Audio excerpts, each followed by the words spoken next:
Right, we are live. Hey guys, how's it going? Welcome back to the Kiwi Lads channel. We are back for another game of the Rugby World Cup. For the first time ever, they have said it is a South American derby. Argentina taking on Chile in what should be a very entertaining game. Now, there is a lot on the line for these two sides. Chile looking to get themselves their first ever win in a Rugby World Cup. Argentina trying to build towards those quarterfinals. And as you can see here in Pool D, they are currently sitting in fourth, but they've got a big game next week up against the Japanese. Definitely if they can win this contest, whoever wins that game next week will be advancing to the quarterfinals. Looking at Pool C at the moment, Wales have already secured themselves a spot through to the quarters. Same can be said about England in Pool D, but they are the only two sides across the whole board who are currently safe from being eliminated. Looking through at the starting lineup, first of all, for Argentina, quite a few changes compared to what they did have in their last contest. Joel Scalavi at number 1, Agustin Crevi matching a record for the Argentines with caps in this contest, and Eduardo Bello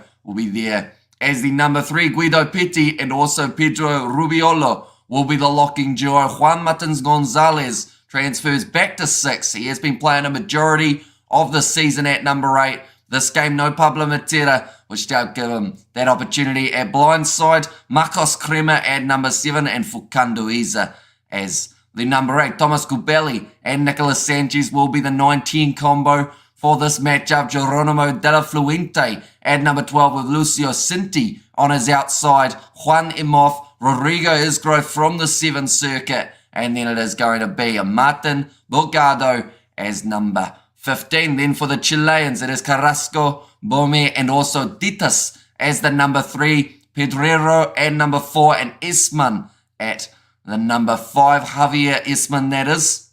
Of course, quite a few brothers throughout this Chilean side, so you will see a few familiar names, such as in this loose forward trio. It is Segrin at number 6, the captain. Saavedra at 7, and Martinez as the number 8. Tarilba back into the starting side after missing the last contest for the Chileans. Fernandez at number 10. Garafulik as well as Saavedra in the midfield. Larenas out on one wing. Videla out on the other. And it is Ayaza at number 15. A man who has played a lot of minutes throughout this Rugby World Cup competition. Will love nothing more than to cause the massive upset here over Los Pumas. Let's go, says Blindside XP. I'm in the Cayman Islands, but I'm Irish. Says Yvonne up the mighty ABs. Says want to go on Fiji versus Georgia not long after this game. Some good rugby tonight. Says Philippines. Yeah, we've got 3 games back to back.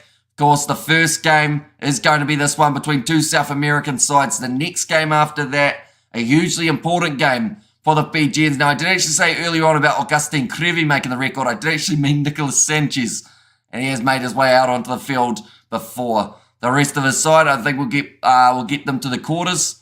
Whether we get past them is another issue. Says Yvonne, do you think that the Irish rugby team will get to the quarterfinals in Rugby World Cup this year? Says Patrick, yeah.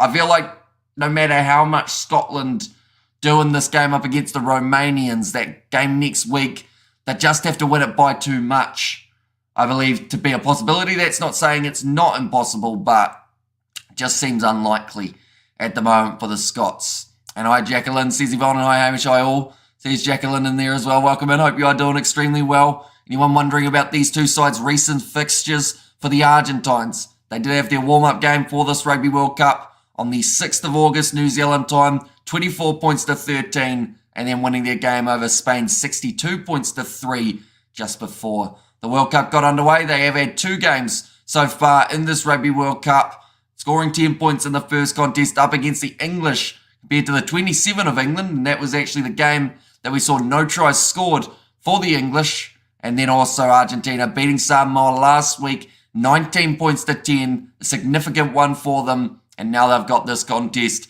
up against Chile in their last game round the corner. That is up against the Japanese next week. So be sure, keep an eye out for that one. For the Chileans, they have not been able to get themselves a victory as of yet in this Rugby World Cup. Had a decent showing up against the Japanese, 42 points to 12. They were beaten by Samoa, 43 points to 10. And then that 71-0 up against the English last week. I know that for Chile, they want to be able to score significantly more points throughout this matchup. I have to wait and see whether or not that is the case. I've got there as a hello, Amish, says Gareth, welcome in. Hope you are doing extremely well, mate. And hi, Yvonne, who are you backing? Says Jacqueline. And there, as well. But we have currently got the Chilean national anthem. My German chat's crashed my chat last night. Sorry about that. They like your commentary better than the German commentary. Maybe you have a future here, says Kurt. And there's well, we are covering every game of the Rugby World Cup on the channel. I also should mention that my eye is extremely bloodshot at the moment. We have had very limited sleep over the last 3 nights. So if I do look like I am half asleep on any of these live streams throughout the night, I swear I'm not doing it on purpose. And I would laugh if Scotland beat France, knocking them out in their own World Cup. So here's one to go. Well, that's the thing. If Italy managed to beat France next week, or that might be what you mean perhaps. If the Italians beat France next game, they will be able to knock out the host, which would be massive for them in terms of building a little bit of confidence. But then they would have that matchup up against the Springboks just around the corner. Going to my first musical since Bantam, close this upcoming Thursday. Says Amelia there, and also hi, says Amelia. Now welcome, and hope you are doing very well also, and hopefully you're excited for your musical. Love an underdog. I would like to see Chile do well. You, says Yvonne. Yeah, it's always nice seeing the slightly lower ranked sides being able to put these top sides under pressure. These two sides have actually played almost in the past. The reason I say almost is it was an Argentina XV, and in that contest it was extremely close. Yes, I mean Italy says want to go, and also we have got there go Chile, says Nazi Williams. And there as well, but we have just about got the Argentine national anthem. Looks like an absolutely awesome afternoon up there in France by the looks of it for this game, which is exactly what you want. Nice weather for some running rugby. Hopefully that trend continues throughout the rest of the games that are taking place today. We've got Fiji versus Georgia just around the corner from starting, and then Scotland versus Romania. That will be the last game of the morning. That is going to be kicking off in just over 6 hours' time. Hello to all. Good to see you. Introduce your parents. The All Blacks versus Italy summing up. Becoming like one big rugby family. Great atmosphere and most enjoyable. Best of luck to both sides, says Stephen there. And also we have got, can Scotland do it? Or what can Scotland do if they win? Says Connor Crowley. Well, at the moment in that group, they are sitting like this. So pretty much if Scotland got themselves a bonus point over Romania, depending on what happens in that South Africa-Tonga game, that is the big difference maker, I believe. Because or else then Scotland, they could find themselves needing a bonus point win over the Irish, but then that would actually do enough to get them through. So the big thing for Romania is to get that bonus point. If they are able to do so, it is crazy to think that the Irish could miss out because of losing the one game, but that is what this Rugby World Cup is. It's extremely close in some of these groups. As you can see in that Group A as well, if New Zealand beat Uruguay, then means that Italy versus France will be the other game that does determine who makes their way through and who ends up missing out. We have got, from Ric Flair and I, Argentina 34, Chile 12, says Eddie, and also we've got the Argentina 43, Chile 12. And I know the stage dooring, meaning the cast will be a bit different compared to Phantom as well. Says Amelia, I'm starting to give other musicals a go to give it up my playbill collection. Says Amelia, and if Ireland and Scotland end tied second, does it come to points differential or head-to-head? So it will start with head-to-head result, which in that case, although if they draw, yeah, because they're playing each other last, it makes it a little bit different. So whoever wins that game, but if they actually drew it, I believe Ireland would go through because of the extra points that they've got. If they somehow ended up on those same points, it would be whoever won that head-to-head, which in that case means that Scotland would only have to beat the Irish if they managed to get themselves a bonus point up against Romania. Does that make sense? It's kind of a weird little round the corner type thing that they've got at the moment, but as long as they beat Ireland, which is going to be a huge task, they can go through to the next stage as long as the Irish also don't get a bonus point, is the other side of things. If the Irish are within 7, they'll get enough points, and if Scotland don't get the 4 tries, that will push them down to being 1 point behind. This is a game I've been waiting for years. It's school story, bro. Well, that's the thing. It's the first time ever that 2 South American sides have gone head-to-head in a Rugby World Cup. Of course, we've seen Uruguay taking part in this World Cup in the past. Argentina the same, but Chile for their first ever Rugby World Cup, now in the same group as Los Pumas. Going to be an absolutely awesome game. And it looks like Chile are going to be kicking off from left to right for this matchup. Italy saving themselves for France. And also we have got there go Pumas, says Pedro. There's, oh man, I can't believe it's Italy's pathetic performance last night. I was hoping for a good game. They were utterly pathetic on the defence, Says Justin, and I actually said about it yesterday as well. I feel like the game that they had the week prior, where they decided to switch so many players defensively and positionally, meant that they had no idea where they were supposed to be throughout this game. And I know that sounds harsh, but when you've got a guy who was playing fullback last week at right wing, when you've got a guy who was playing fly half last week at fullback, when you've got a guy who was at 10 last week moving to 12, it just means that there's too much going on for the players to be able to know exactly where they should be. And up against a side like the All Blacks with how quickly they were attacking, it makes it very tricky to regather that composure. But kicked off by Chile, now deep inside of Argentinian territory. Hoping for a relatively close game here, although by the speed that the Argentines have come out in the gates here, I think they're looking to really put on a big total. Can you smell what the Rock is cooking? Says the Rock. It depends what you're cooking. At the moment, I can only smell anti-flam. Fun fact. Do you know what anti-flam is? It's like for sore muscles and whatnot. Long story. We have got Italy was disappointing, but the mighty All Blacks certainly made their mark yesterday. They are definitely contenders for the World Cup. Says Kevin, so let me get this right. If the Box get a bonus point and Scotland get a bonus point, then the Scotland-Ireland game is a knockout game, says Gareth. Yep. Which is crazy to think, isn't it? But then it's not necessarily one as well, because if Ireland score 4 tries or they get within 7, that should almost be enough to boost them, unless Scotland also get, if both sides score the 4 tries, it's weird. I feel like I'm going to be explaining it a lot next week, but pretty much there are scenarios that Ireland can lose that game and still go through, but then if it's a closer game or a slightly more one-sided game, then Scotland will go through because the Irish won't get their bonus points that they need.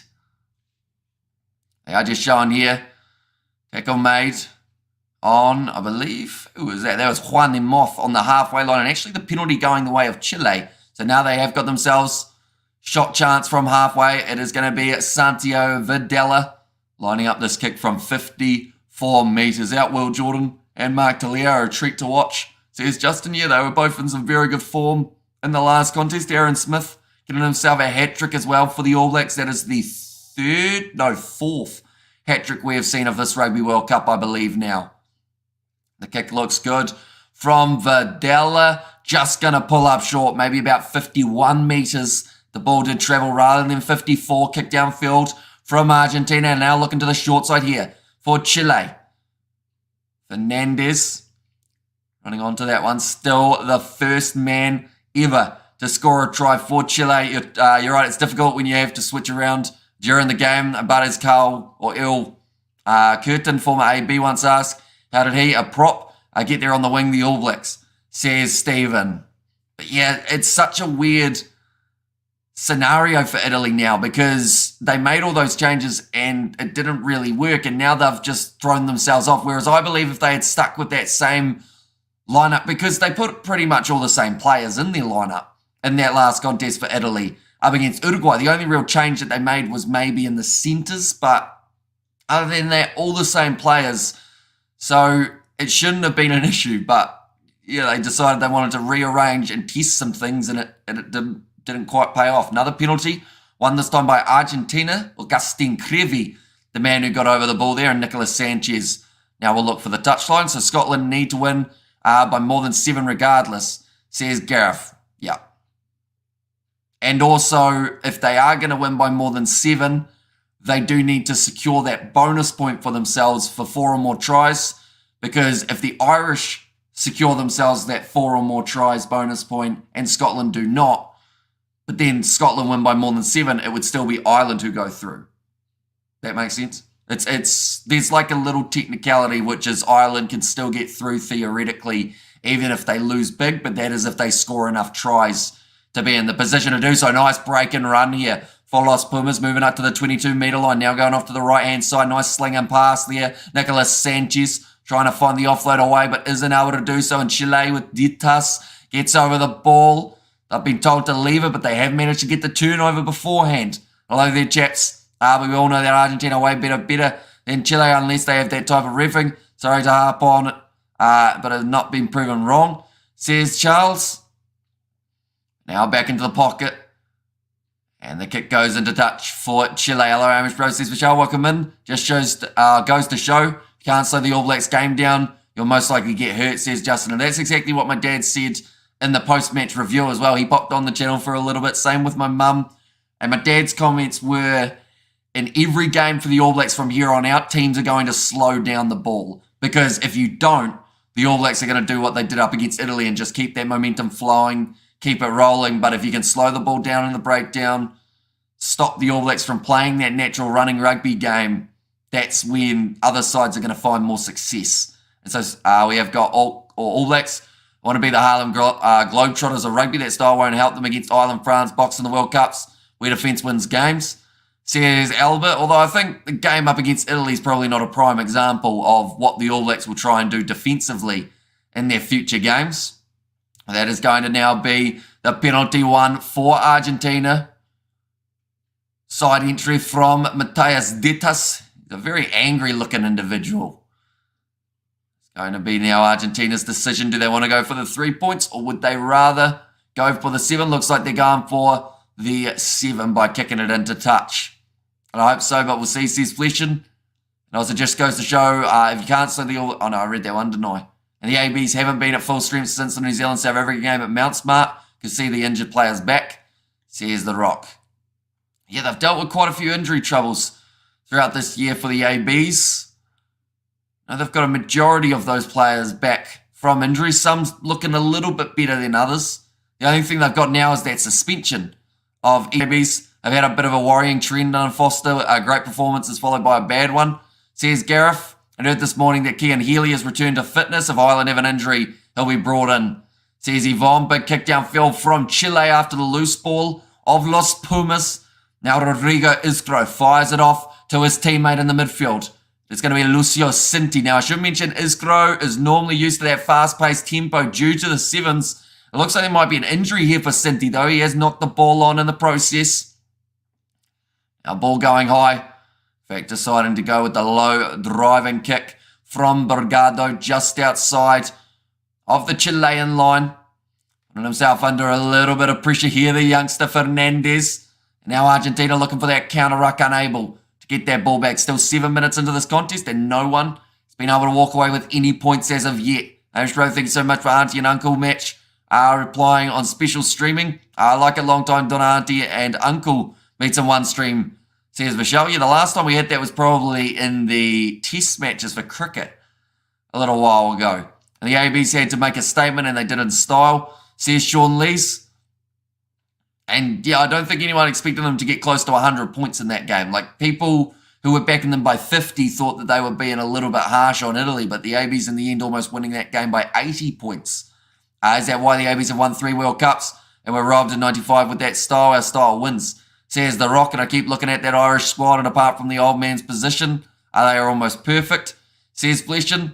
And against Italy, sure, says Yvonne. But that's the thing. Italy, going into that game, people were giving them a lot of credit. And to be honest, I thought it was going to be a lot closer. I said 25 in favour of the All Blacks, and I thought I was being harsh. But yeah, Italy in defence, that was where their real era lied. And it just showed that if you're missing tackles and allowing the opposition to get those line breaks, you can't stop them. And they got poisoned. I forgot. Says Gareth, this seems like they might already have to make a bit of a change here for the Argentines. The injury of Lucio Cinti. Is he going to be staying out on the field, or they are going to be taking him out? Their ref was a bit dodgy at the start of that game, says Fleshin. Yeah, there was one of the tries to the ABs that I thought shouldn't have been a try due to a knock-on, but yeah. I think 14 penalties against the Italians. The All Blacks still crept up in the end, though. They had more penalties than they would have liked. I think they had 7, which still is a little bit too high for the AB standard. And Argentina Rugby has improved big time. Great to see. It's the French that worry me. Home soil. You never know what will come out on the day, says Jeremy Rogers. So I seem to recall the South Africans set you down a few weeks ago, followed by France, says Yvonne. It wasn't like a competition, Yvonne. We were just saying the All Blacks had one good game. We weren't saying they're going to win the World Cup. We were just saying they played all right. I guess we're not allowed to do that. Now, Nicolas Sanchez, nice run through there, thought about the offload on the inside, goes himself in a historic contest for that man, now manages to score the try 10 minutes into the contest, Nicolas Sanchez in the starting lineup for this contest as well, or rather, then Santiago Carreras, and they break the line. He says verified by a South African who was head of security at the time and took a personal because it happened on his watch. Says The Rock, and that ref was a bit... Oh, no, I read that one, didn't I? Italy did expose the ABs a few times, though, says Sean Lee's exactly right. The All Blacks still have things to work on from that contest. And Cynthioff says, Gareth, I think he's continuing for now. I don't think we've seen him go off just as of yet, although he was very close to going off. I wouldn't be surprised if they'd take him off now, though. Seeing as they've now scored that try. See the passion being shown by that Argentine bench. And I'll say Yvonne loving the passion. Says Justin and also Cynthioff. Says Gareth there as well. He made his mind up. The Italians were in the wrong. Says Bleshin. Now, that seems to be a trend, though, with Matthew Carley's games, which is a concern because he was the same one who did the Wales versus Fiji game, which was the first, I guess, controversial or extremely controversial refereeing decisions throughout this Rugby World Cup. 1995 excuses. What about 2019 lol? Says Albert. And Pumas 36 and Pumas 32. That snuck over from Nicolas Sanchez. Here starts the arguments in the comment section. Says Justin. There as well. But now 10 minutes in, sitting 7-0 in their favour. Yeah, just go straight through. Nicolas Sanchez thought about going for that pass on the inside. Everyone's still in denial, although it's obvious. The most says The Rock. Yeah, although at the end of the day, like, I know some people will see the controversy in certain, like, contests and certain World Cups, but the name's on the trophy, we move on. That's normally the best way of looking at it. Same with the Cricket World Cup just coming around the corner. England versus New Zealand, the opening game. We know the controversy scattered behind that ODI final. But at the end of the day, whoever wins the trophy wins the trophy. You got to try and get it the next time. Here's a crazy thought. You can get food poisoning without being poisoned by someone, says Gareth. That is true. Oh, it's a knock-on from Ayarza at the back. Counter-attacking opportunity here for the Argentines. And was Facundo Isa. 2 knock-ons. They'll go back for the scrum. Hello from Vietnam. Pumas win by 20 to 30 points. Says Gurdon, so much controversy in the World Cup 2011 was was a lot of controversy as well. Says Justin, exactly right. Like, you can look at every World Cup and see its own individual controversies. They have really nice seats at this ground. They got like the racing yellow and black for the players. And All Black is baby. South Africa is best. Says Eddie. I guess in that case, it could end up being father-son in the Rugby World Cup final now. That is the way that the draw is set up. It did seem like New Zealand versus South Africa was almost confirmed as a quarterfinal. Looks like now Lucio Cinti has made his way off the field. Hopefully nothing too serious for him. But now number 23, Juan Martin Gonzalez. Oh, what do you do here? Do you put him at fullback, seeing as that's where he's played a majority of his minutes, or do you keep Martin Borgado there and go with Malia as the outside centre? Okay, I'll have the team here, right? Says The Rock, although, like, at the end of the day, those guys all would have been eating the same food, wouldn't they? Like, if one guy in a side does get food poisoning, I can understand why so many of the players would have also got it because of, like, the fact that they're eating in a group environment. I'm not saying someone did, I'm not saying someone didn't, but, like, yeah, it's an interesting scenario. It's going to be another penalty going the way of Argentina, South Africa versus New Zealand in the quarterfinals. Says Jaden there. Although for that to happen, what would have to happen? I don't know if that can happen anymore, can it? Unless South Africa win a game with a bonus point and Scotland win their game without the bonus point. Or they win it with the bonus point, but they'd still be just behind. I guess it's a technicality that it could work. What's Chica doing? Says Chris. I tell you what, he'll be enjoying some of the start of this game for the Argentines. They're showing aggression early on up against Chile. We have got there half the team. That makes it more plausible. Why only poison half? Half would have eaten, would have eaten the same stuff. Says Gareth there. I have a feeling it will be Box versus All Blacks final in Paris. Says Justin. But now, Lining up this kick, Nicolas Sanchez straight down the middle. That will add the extra 3 points for Los Pumas. Now sitting 10 points to 0. Exactly, and we benefited by that mindset. But it does seem to be a thing with rugby refs. They can't adapt to teams adapting or adapting. Is that how to say that, Felician? Who scored, says Chris. It was actually Nicolas Sanchez who crossed the try line the lone time so far throughout this game. And it is a record game for that man as well. So I feel like if there was ever going to be an opportunity to be able to score, it would definitely be this game. Also up against the South American side, I feel like that will be a little bit extra special for Nicolas Sanchez. Thomas Kubeli cleans the ball up for Argentina. We saw him for the Western Force not too long ago in Super Rugby. And we have got there, come on Chile, just show a little grit, says Yvonne. I kicked him behind. Ayaza chasing after this one, still inside of his own 22 though, so we'll have to look for the clearing kick, partially charged down by Argentina, which now gives a chance for them to be able to regather. I think it was knocked backwards there by Fukando Isa. So will we play on? We have got Howard a quarterfinal work. If Ireland beats Scotland, Box beat Tonga with a bonus point, says Jaden. So Scotland would also need the bonus point for 4 or more tries. Ireland would not be able to get that bonus point for being within 7, because that is the technicality that gets a little bit tricky for that group. There are a few things that need to go their way for it to work out. It's not impossible though for Scotland. There's only 2 teams that are guaranteed the spot in the quarterfinals, and that is England and Wales at this point. Don't worry about ABs versus South Africa. More interesting if France get through, even though they won 3. Says it was there from Peter Wild, and South Africa were trash in 95. They lost the next 4 tests in a row to New Zealand, which proves my point. Says, I mean, that would just prove, I know I'm just playing devil's advocate here, that would just prove that, like they weren't the team that were food poisoned, if that makes sense. Like a team that's food poisoned is always going to play worse than a side that isn't. I'm not saying the Springboks poisoned them at all. I'm just saying that if you go into a game 100% compared to a side that's going into it feeling like they're going to throw up, you should beat them.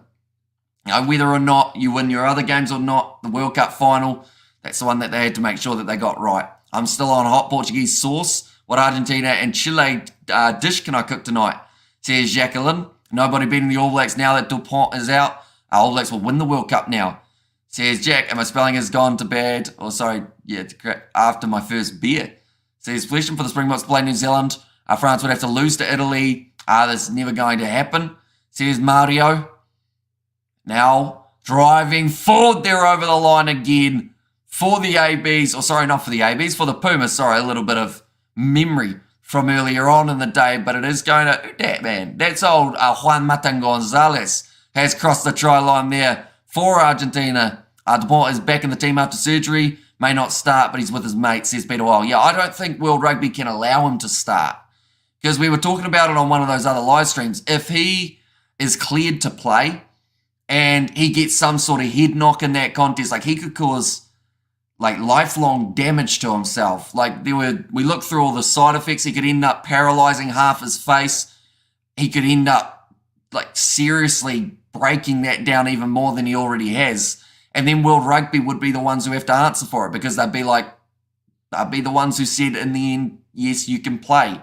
They could pass the blame to the French medics, saying that it was their decision. But yeah, World Rugby have to be very careful with how they bring Dupont back in, because if he does get severely hurt, which is a possibility, then they have to take accountability for allowing a player who is seriously injured to play in a game of rugby. But that kick has gone over from Nicolas Sanchez, now making the score 17 points to 0. This one at the moment feels like it's going to be similar to what we saw between England and Chile, but the Argentines just not quite allowing Chile into this contest. I was smashed last night, never drinking again, says Jack. That is what people say until they drink again, Jack. But hopefully you don't drink as much next time. That's the big one. Okay, this isn't good.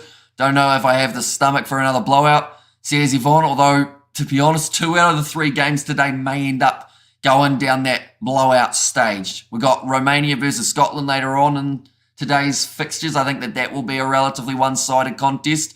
Whoever wins the Ireland versus New Zealand game will win the World Cup. That's my prediction, says The Rock. He's French. It's in France. He will play, and they will sign waivers for it, says Fleshan.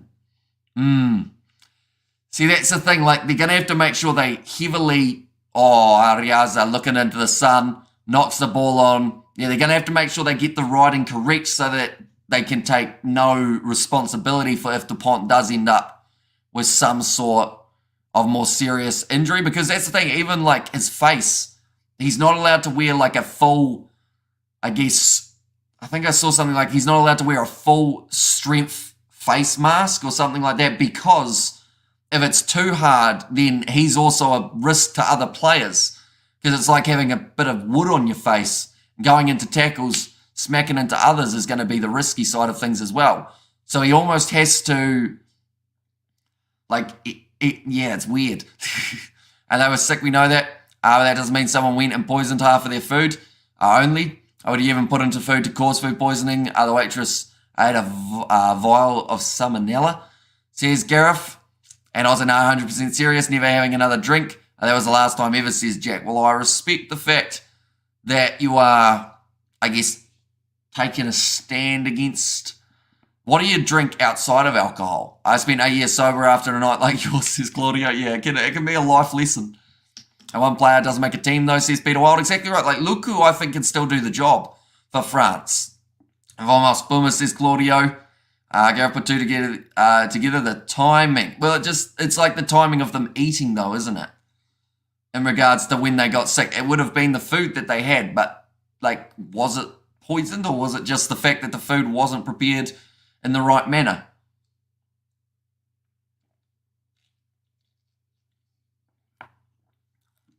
Not driving straight in the scrum penalty gets Argentina there.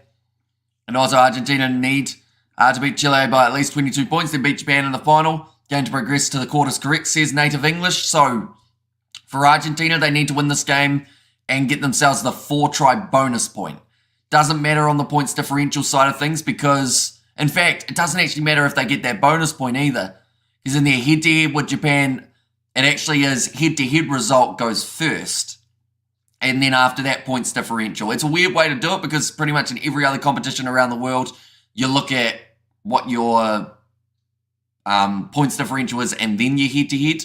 But for this one, yeah, head-to-head comes first. So Argentina, as long as they get the win here, they'll be in a good position to go through. Now a little chip in behind. Good pace shown by Bogado. It's been knocked backwards by Red. Cleaning that ball up just outside of their 10-metre line now, Chile. The All Blacks are elite. They had a couple colds after the game. But yes, stop. Can't be done responsibly. Says Nazi Williams. Let's not risk it. And won those extra points, says Mikhail. Now Argentina taking the ball back. It will be Rodrigo Isgro, the 7 superstar, who will be back on the 7 circuit, I believe, when we get to December in Dubai. We'll be covering those games on the channel as well. Kubali going across with the bounce pass to Nicolas Sanchez. They have got the penalty advantage as well in the favour of Los Pumas. Close to the touchline on this near side. Juan Emoth does get taken down. Springbacks and All Blacks has to win all their matches to meet in the final. Says Mario, predictions for the Scotland versus Romania game, says Jaden. I believe that Scotland will win it by around that 70-point margin. I see them really going out firing. If not, maybe even more. The fact that they've gone with that young side could actually benefit them more than if they had that more experienced team. And a rout by Scotland, says Alan. Apparently French police are questioning several people and treating it as suspicious. They think somebody poisoned them, says Jack. French police are questioning. Wait, what for? For the one in 1995. Surely by now they would have been able to solve the issue if there was like French police involved, wouldn't they? Scotland by 60, says Kerr. Okay, we're on about that same boat, or no one will get it, but we will, Kerr. Well, some people might. Some people see the picture of the boat. I didn't even mean to do that either. I slightly stopped myself from saying it because I thought it sounded too like it was set up, but no. Off the top of the dome. That security guard who exposed it said it was nothing to do with rugby or South Africa. Most likely a betting syndicate. Says The Rock, and I says Yako there, an Islander due for a loss in my opinion. Says Obi. Around the side, Augustin Crevi scoring the try for Los Pumas once more. And Crevi, says Macau, and Springboks 37-13 to Tonga, says Yako. And I say, yeah, and I'll tell you one thing, ice machines cause most of those types of issues. They are often disgusting, true. And also Morning says go and the clapping in there as well. I might explain the poisoning everyone is talking about. It's from 1995, Chronic. So it's from way back in the day. But yeah, like I said, at the end of the day, like you can't change history. You can try and rewrite it afterwards, but you can't change what happened, and that's what happened. Not the poisoning, but South Africa lifting that World Cup, so they have to be congratulated in that regard. And at the end of the day, they're looking to lift it again here in 2023. Money is the priority for rugby, not safety. The only reason they promote safety now is to protect the future income streams and fight those lawsuits. Mark my words, we'll see the pawn again this World Cup, says Yvonne. Yep. That one has gone over. And it is now going to make the score 24 points to 0. No charges laid, says Jack, and also Johan. Then how come they got smashed by the ABs in the next 4 tests, says The Rock. Yeah, although I guess form doesn't prove too much in some regards, you know, like, or like the historic head-to-head.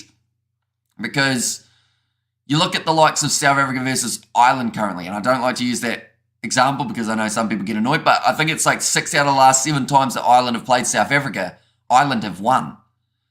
And like that doesn't mean that if these two sides meet in the World Cup final, South Africa's not going to win that game. So like little streaks of winnings don't always mean too much. I heard 1995 the poisoning was an excuse. What happened with a stripper called Susie or something, says Albert. Says Albert. You probably hate the nickname Albie, don't you? And also we have got there 4 days and 20 days. 4 games in 20 days. Japan versus Wales in the quarter, says Alan. It's a possibility, although the more likely scenario is Argentina versus Wales. We did see those two sides have a Summer Nations series. And I think it was 2021. That was actually the game when we saw Lee Halfpenny started the match and then got injured within the first, I think, 20 or so seconds. Unfortunately for him. Augustine Crevi inside of the Argentine 22. I should mention we are 25 minutes through this game at the moment.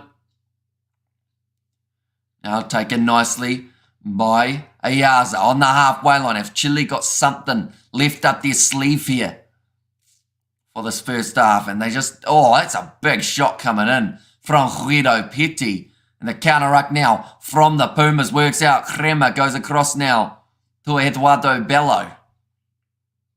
Now Sanchez slinging past to this right-hand side. Bogado goes for the kick in behind. Looks like Rodrigo Isgro is chasing after this one alongside his Argentine centre counterpart. And that will be a high shot coming in from the Pumas. It might be time to let go, says Yvonne. And also time to change those dirty nappies from 1995. Who cares, says Jan.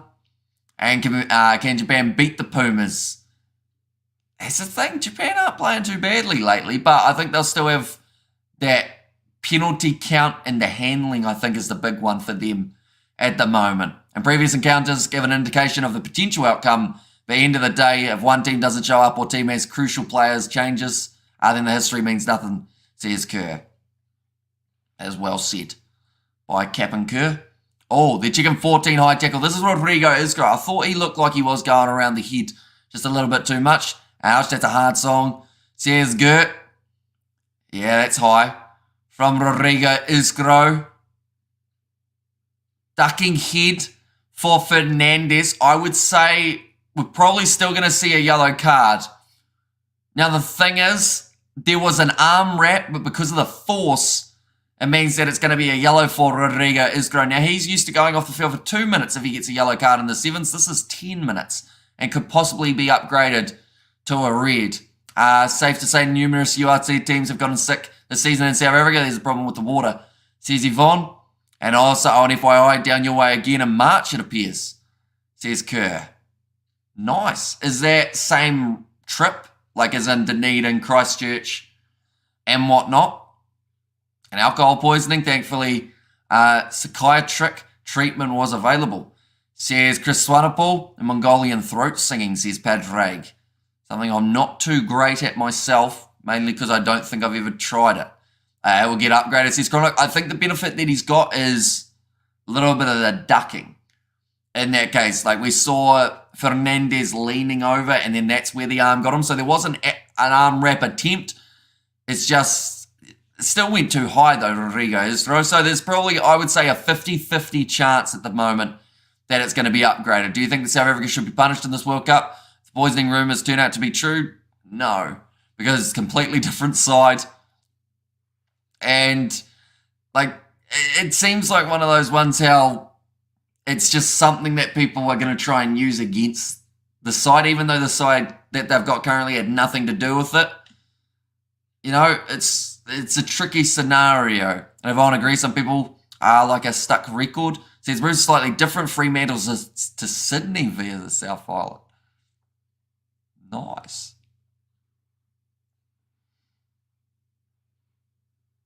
So were you actually serious about me hopping on the ship in Dunedin? Okay, or was that, like, because, I mean, I'll be keen. George, I was talking to George about it, about cruises and whatnot, and he's worried that he'll get seasick, even though he goes in a jet boat, like, and rips up the river. And I was like, I don't think the cruise ship's going to give you that same shakiness. Do you find people get seasick on a cruise ship? Or do they normally, I guess, get used to it, get your sea legs, as they say? We have got the Yvonne, look it up. And also, we have got there, I agree, people are stuck, or like a stuck record, says Bruce. And also, let's hope so, says Fletcher. Another knock on there from Chile. And now, from Argentina now, Chile have got themselves the ball. And yeah, absolutely, says Kerr there.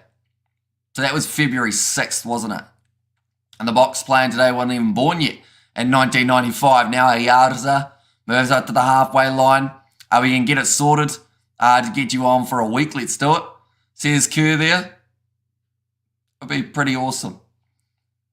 Because you said about, is it your big ship that's coming over, or is it like a slightly, well, cruise ships are always big, aren't they? Because I know you mentioned about that arcade and whatnot on board, and I mean, the food will be pretty tasty, I think, as well. Laughable yellow card to Argentina, says Spock, and we've had some serious issues with breaches being closed because of the amount of human waste found in our waters. Our wastewater system is probably broken, says Gareth, and yes, but only in South Africa. Sea are quite rough here, but Europe is a breeze, says Jacqueline. The Argentinians, they are all cheering a group of children, I think it was. They'd be better off sorting out the current, so his problems, brilliance of the seas. Google it at halftime, says Kerr. Right, I've clicked the star so I'll be able to see it.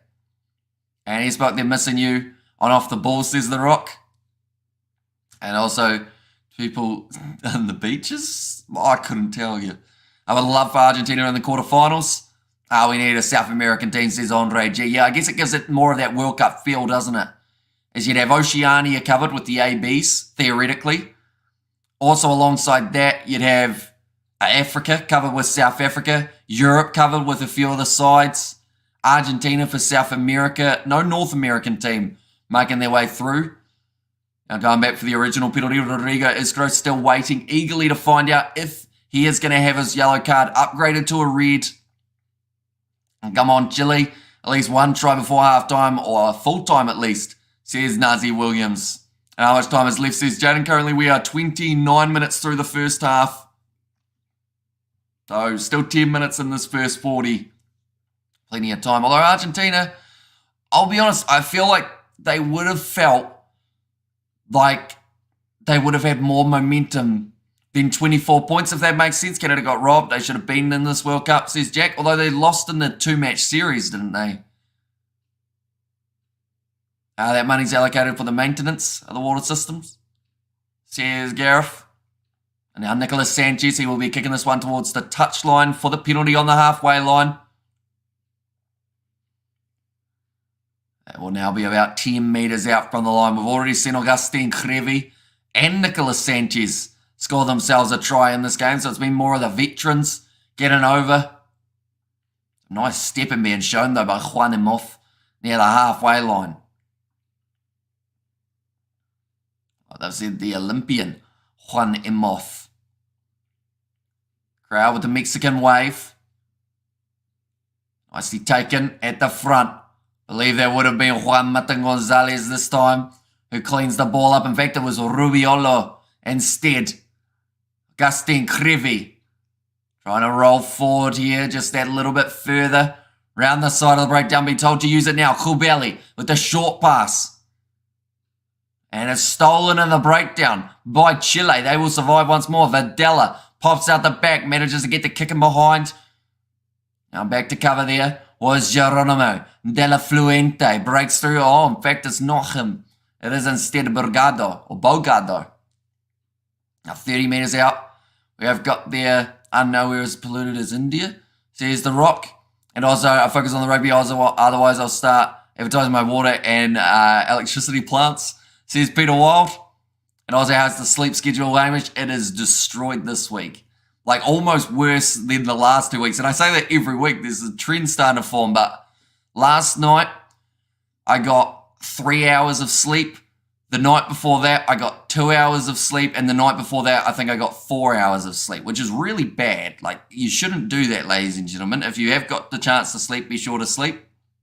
And my eyes, I think they summarize the lack of sleep that I've had. But we've done a lot of work throughout this last kind of 4 or so days, and it just hasn't felt like we've had time to be able to sleep as well as doing everything that we've done. Obi, I say thank you to my toilet after a good massive dump. Says Nazi and bodyboarding as a memory. Don't trust the water here in Devs. Says cool story, bro. This match looks like contact practice between the third team and under 16s. Says although Chile at times have still been able to hold their own. Like they've won a few penalties in the breakdown, which I think is somewhere the people didn't expect to see them do so well. And damn, that's crazy. What time do you sleep? 5 p.m. says Jack. My goal initially for this Rugby World Cup was going to be to sleep from about 2 p.m. to 10 or 12, somewhere around there, so get my 8 hours from the early afternoon onwards.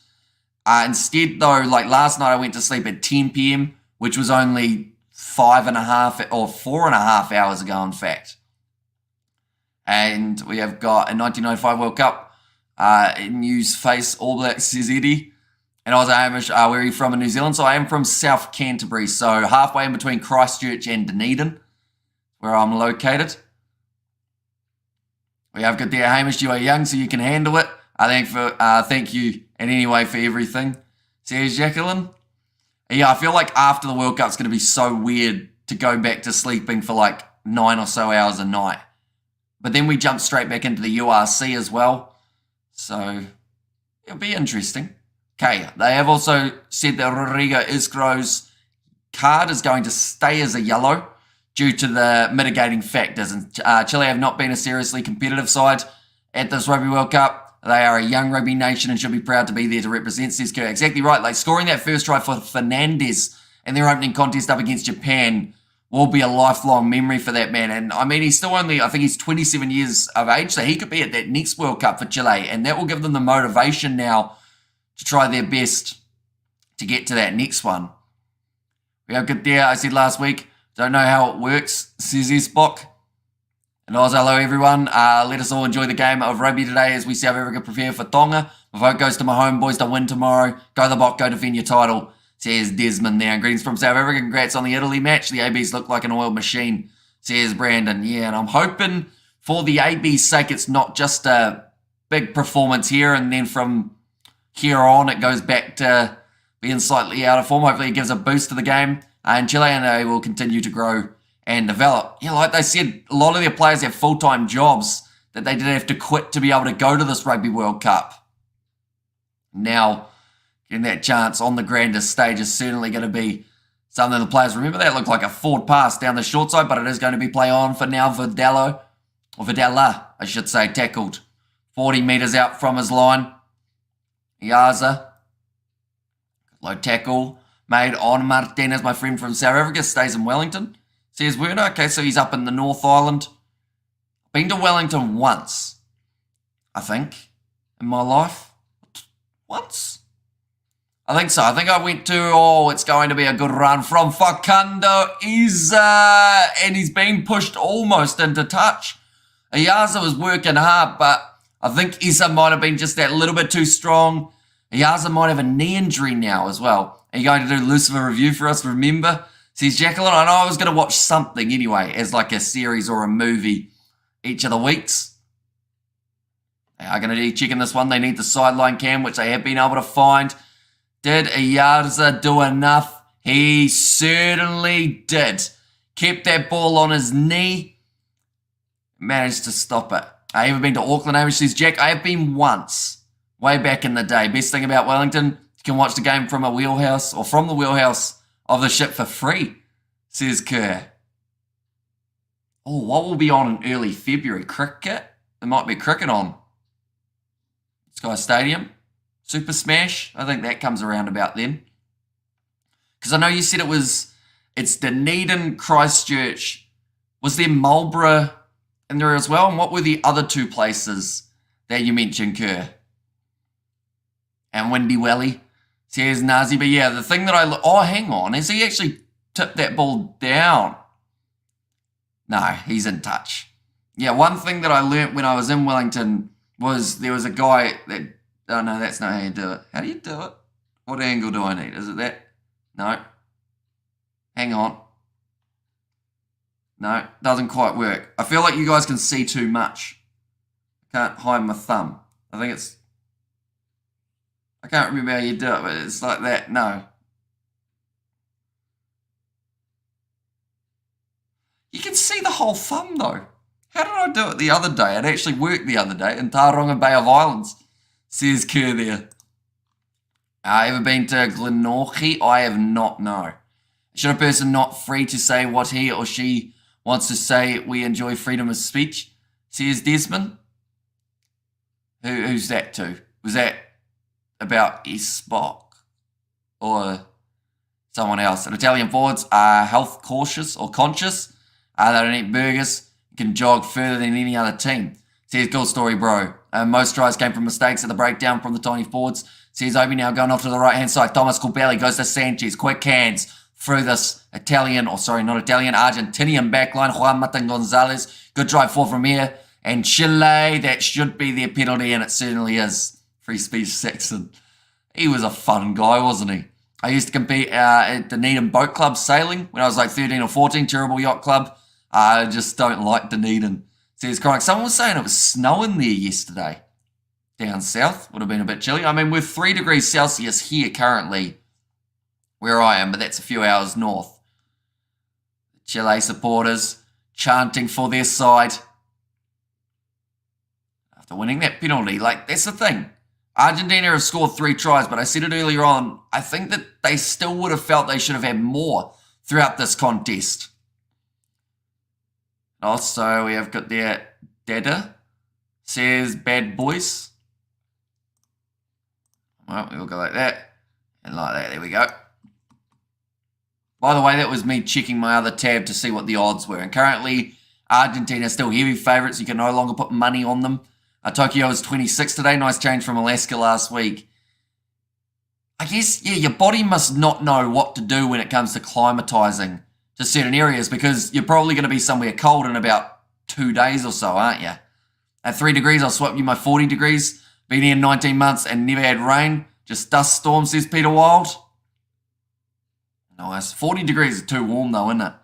Like, I do enjoy about 25, but any warmer than 25, you just feel like you can't escape the heat. Definitely with humidity. So I'm amazed at the size of that Italian winger. Must be the smallest winger in the comp. But man, he's got heart, says Nazi Williams. 30 here, thankfully, humidity starting to drop for winter. I'm moving to Auckland in 2 weeks, so looking forward to it, says Jaden. Okay. Auckland, whereabouts have you been living beforehand, Jaden? Have you been in a busy place as well, or have you been in a slightly quieter area? I'm working in mining over here. Perth is full of Kiwis, says Jack. And also 28 degrees in Pretoria, and it's chilly inside the house, says Albert. And hi there, Hamish, and everyone else, says Dale. Welcome in. Yvonne teasing me with 30. That is ideal for me, says Kerr. Does your boat have I know we're looking at it at half time, Kerr, but does your boat have like a pull on it? I always find it incredible that there's water on water, you know? Also, Auckland is, in my opinion, says Obi, and it did snow in Dunedin, Hamish. Only settled on Mount Cargill. Oh, the sleeping Māori, says Dallin. So yeah, you guys have been getting some cold weather down that way. Have you had any rain alongside the snow, or just snow? Yes, I'm too European for the South African heat, says Jacqueline. And how good was Brad Weber at halfback and winning the Shield for Hawke's Bay? Says Stuart Moore, yeah, massive one for the Hawke's Bay side. I saw it was 18-18. No, it must not have been 18-18 because they won 20 points to 18, didn't they? Unless, no, it might have been, and then they got that kick over. But, yeah, Brad Weber, should he have been in the All Blacks camp? I think so. We have got a few pulls. Need to stream a rock wall climbing challenge. I'll tell you what, I'm going to have to start going to the gym. Because I think at this stage, rock wall wise, I'll probably get up like 2 rungs. If that. That's like the beginner one, so yeah. But that's the thing. You could do a lot on a cruise ship in a week. Couldn't you? In terms of like videos, in terms of all that kind of thing. Would be a lot of fun. Xbox plus YouTube bans me quite a lot. So I need a few accounts, says Bad Boys. And raining pollen in the park here, windy. It's a cool story, bro. Currently on the 40-metre line here for Chile.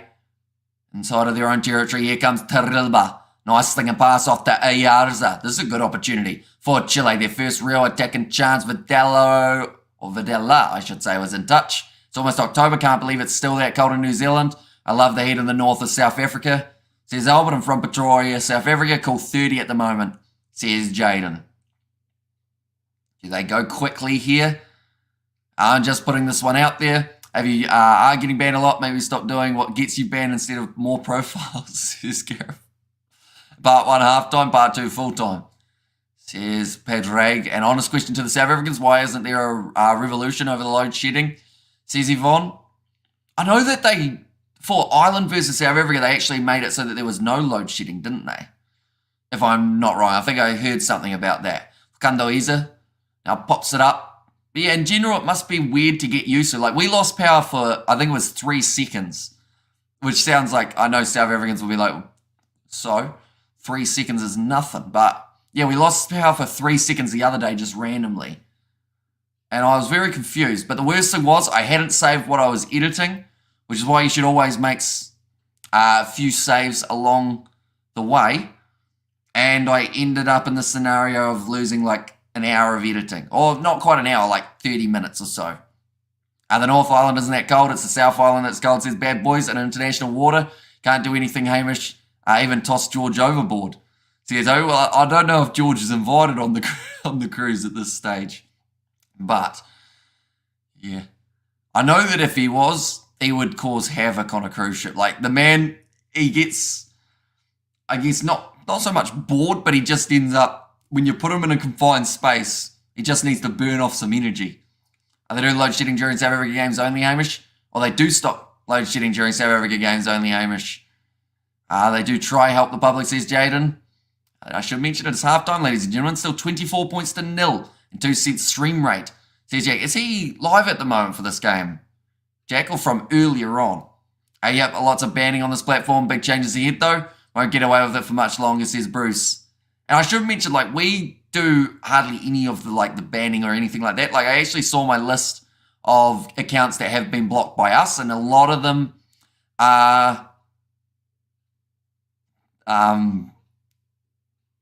from like spam links, that kind of thing. I read your one, Kerr, and then it threw off my chain of thought. I can't believe you're suggesting Hamish tosses off George on certain special occasions. But we seriously have too many unlectured people. Says Jaden, is George still vegan? Since when has George been a vegan? That man eats like chicken for fun. He had 4 chicken thighs from KFC yesterday. I know because I watched him eat them. And hi all, good day. Says Ocker and Chile were a lot better in the last 20 minutes that first half. Yeah, they seem to find their rhythm. And to be honest, I wouldn't be surprised if they managed to get themselves a try in the second half now. As long as they keep that momentum flowing. When your comments become transparent, is that a warning that you're going to be blocked? Says cool story, bro. I don't think so. Like I said, we don't really block anyone. I think there are certain keywords that YouTube, when used, they seem to get a little bit, like they'll click the ban hammer every once in a while. And apparently now you can time people out for 24 hours rather than 1 hour. Or, sorry, rather than 5 minutes. I think it's time for the Kiwi lads to go to Rumble. Says Obi. Yeah, but Rumble, I don't think Rumble's that great, is it? In terms of like the behind the scenes stuff. Plus, we still wouldn't be able to stream the game. And I feel like because we're on Rumble, if we were on Rumble, people would be like, surely you can stream the game because you're on Rumble. Is it bad I knew you were in my comment at that moment, says Kurt? I think my face said it, didn't it, Al? I lost my chain of thought. I've lived in Auckland all my life and had never seen snow. It really only snows in the South Island, says Bad Boys. Yeah, it's been a while since we've had a bit of snow. Up on the hills there, get quite a bit of nice snow cover at times. At Tontopont, it's been cleared to resume physical activity with the France squad, says Stuart Moore. Yeah, it's weird, isn't it, for him? And generally can't believe I've never had a timeout, says Kerr. I don't think you've said anything hugely controversial, though, Kerr. I mean, I think it's because people can tell that you're joking. In terms of like you saying that I was tossing off George, like that's something that everyone's like, yeah, but it's a joke, so it's all right.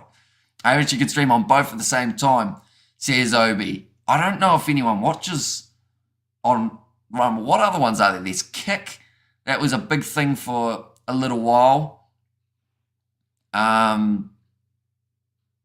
What else? Oh, well, I mean, there's Facebook and Twitch and all those ones too, isn't there? I think Elon's trying to get X up and running. My last comment could have been posted at a worse time, or couldn't have been posted at a worse time. We have got there for insulting people's family, insulting Hamish, the work he does, or repeat time out of fences, says Gareth. And when the Springboks play, they suspend load shedding, says your Starlight. Can you do solar in South Africa out of curiosity? Like, depending on whereabouts you are in South Africa, of course, would depend. Actually, no, someone told me, I think I asked that one other time, do people go around stealing solar panels? Maybe. I live in the middle of England. We don't see much snow. See, his question is 6 penalties against Chile in that first half compared to the 5 of the Argentines. Tackles missed 25 for Chile, so that is certainly something that has been heard in the brilliance of the seas. Here we go. We'll look that up there on Royal Caribbean Cruises. Only 59% possession in favour of Argentina as well, I should mention. But a relatively one-sided first half. We have got the It's easy to get timed out. Want me to show you? We have perfect weather for solar, for costly, and do get stolen, says Di. And people don't know, but South African government, it's about to get a lot worse, says Albert. And also, Mikhail, only points count, not the mistakes. And some people have have made 6 comments here. I suppose they'd keep repeating them. Says, cool story, bro. Some comments, of course, as well, do just get not seen. Like, I try my best to be able to read a lot of comments out, and sometimes, like, some just skip through the cracks. Like that one, I had to scroll back up to be able to see from yourself. We have got there, maybe that's what needs to happen. Load shed before or during a bot game. Then watch the people rise up, says Yvonne. And also, Gareth, you get banned. Racism, Kerr, can't believe. Not on a timeout. Terrible timing, says Kerr there. And they steal everything in South Africa, Hamish, says Stull. The batteries get stolen, not the panels. Oh, interesting. So see, I don't really know how solar panels work that well. We poured a concrete slab the other day and they had these solar panels set up kind of next to it. And there was just this little box. Because I think there's something in New Zealand that if you have solar panels, the extra energy that you build up, I think you get paid for. Maybe. I think that's in our region anyway. I can do solar here. Yes, panels are stolen sometimes, says Bruce. And Fiji versus Georgia next. Other others have been disappointing. Says Bad Boys, and Kiwi says, Justin, welcome in, mate. You're doing extremely well. And in most modern homes have solar panels, and not the old houses, says Uzziah. I always wonder about how much power you could generate with a solar panel. And also with, like, I know it sounds funny, but one of those, like, cycling bikes. I want to know how much juice you could get out of one of those, like whether or not it would be enough to cook an egg or something. Video idea. The population gets educated and stealing from the South African government, says that. Oh, geez. We probably can't go down that route. They might come looking for us. It's not a desire to get a timeout. Sometimes they get a bit adventurous after 4 months alone on a ship, says Kurt, and plays a song. Says JP, Qatar is quite far away. It's round the corner. Probably about, if my arm was 3 times as long, I'd be able to reach it. It is also out of tune, but maybe in the future we'll give you a bit of a jam on the old guitar, or on the gat, as some people call it. For sure, I'm not one of those people because I don't play it well. Martinez, 11 metres so far for the Chileans, but the other number 8, Fujando Iza, 106 metres made. We have got there, Amish, what stadium do you want to see a rugby match in the most, says Jack. There's a few that are right up there, like the Aviva in Ireland looks awesome. Murrayfield in Scotland, like, that looks like a pretty nice stadium. Even just another game, like in a game in Australia. The last game that I watched live for rugby was actually a Heartland game, and then alongside that, that was my first game to watch in ages, since I was about 5. I have to make sure I spell itinerary right. There we go. Is it the Cruise Mapper one? Okay. I'd love to watch a game at Murrayfield. Says Justin, just buy inventors, charge them up and use them. When there's no electricity, it's that easy. Says Conic, and yes, you can do solar, but it's very expensive, says your Starlight. Oh, you did say best one to check is Cruise Mapper. It's in Vancouver's a home port, Sydney as well. A lot of information there. There's a big boat. They're like a nice pool too, Kurt. Oh yeah, I see what you mean. It's got like the whole schedule. Yeah, 12 days round trip New Zealand cruise, Sydney. $976 for it. Yep. That's a hefty. Well, I mean, it's probably worth it, isn't it, when you get the chance to do it? And also, would you go see a cricket match in the West Indies? I think so. If I even went to the West Indies, I feel like that would be the main reason that I'd be going over. Newland Stadium in Cape Town was special, says Justin. Yeah, stadium in South Africa would be pretty awesome to watch a game at as well. The Principality Stadium in Wales is my favourite stadium, says Bad Boys. And sometimes it's not even so much for the rugby, it's just for the national anthems. So what's the Cheers situation, says Yvonne. I am still on that same one. I did have a look at Cheers yesterday, but I was still saving up a little bit more so that we can get a decent one rather than getting one that is slightly worse but won't last as long, if that makes sense. I get you on for nothing though, says Kurt. Are you sure? Like surely they'd get annoyed if you're like, hey, this is a fellow. That's the thing, if I'm filming as well though, will they be alright with like a random, I guess people will do social media things on cruises, won't they?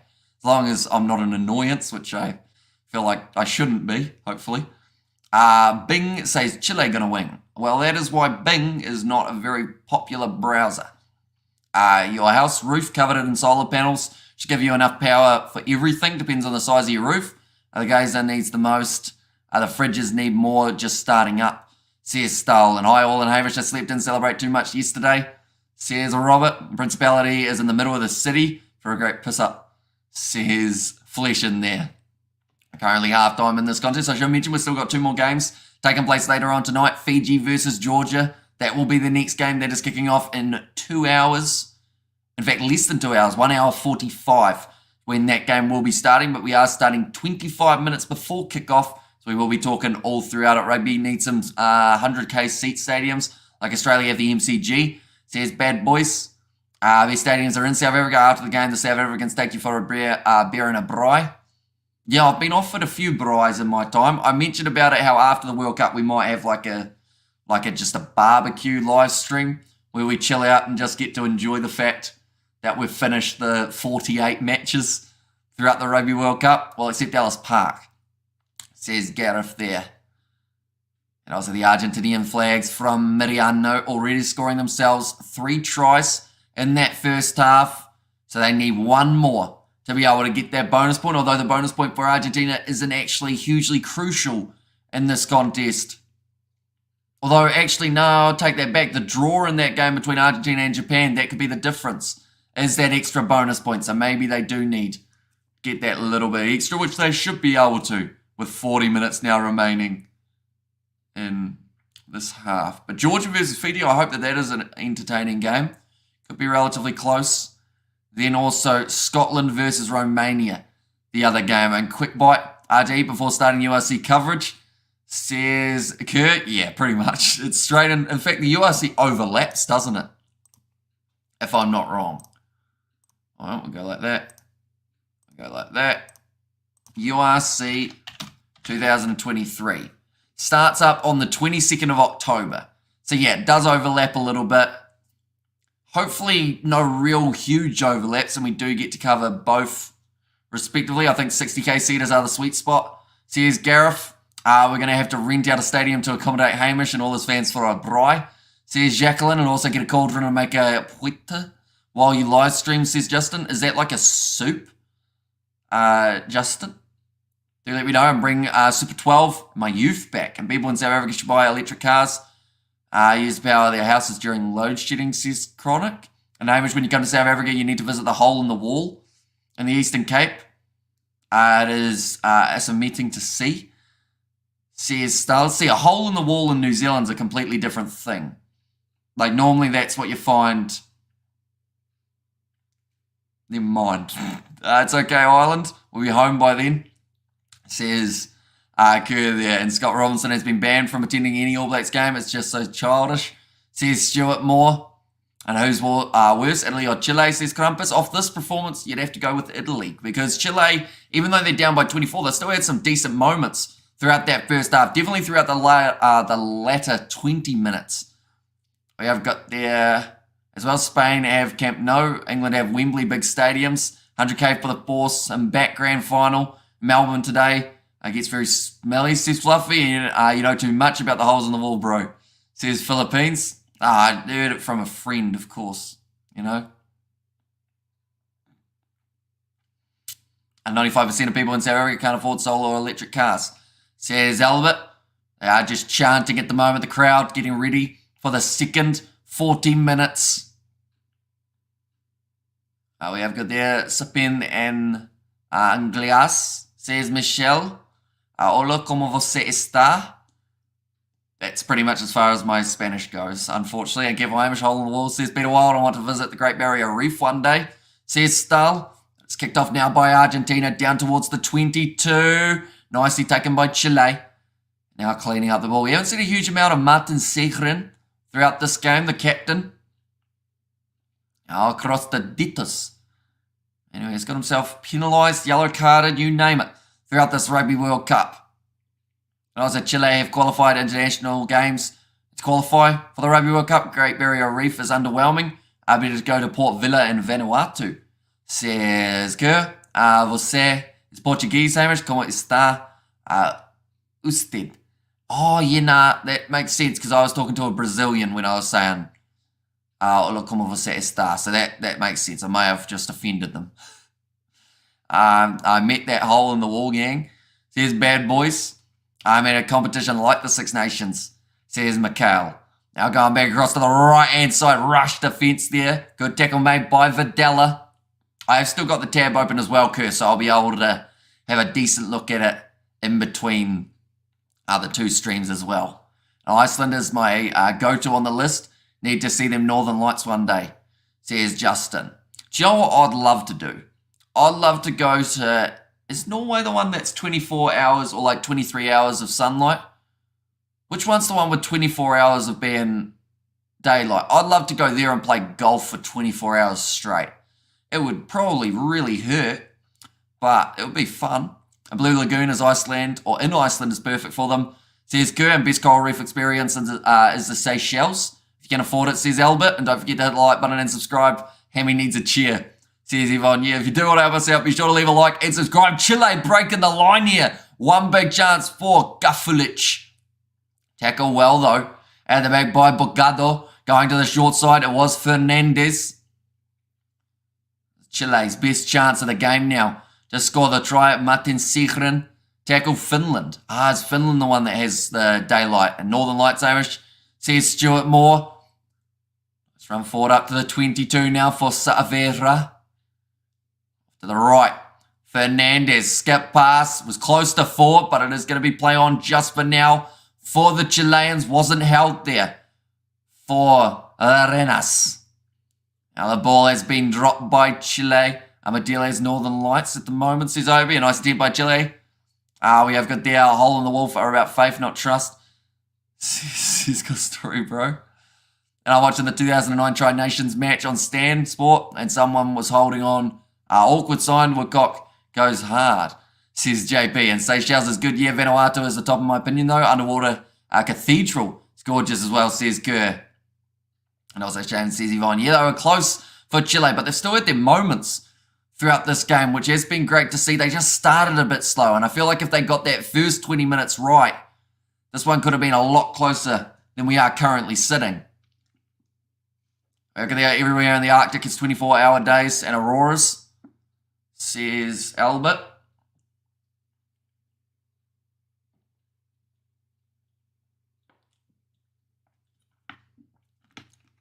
A chili con carne, says Fluffy. See the Chilean side though, even while sitting down by 24, the crowd is well and truly getting behind them. Barrier Reef really murky and dull, says Kerr there.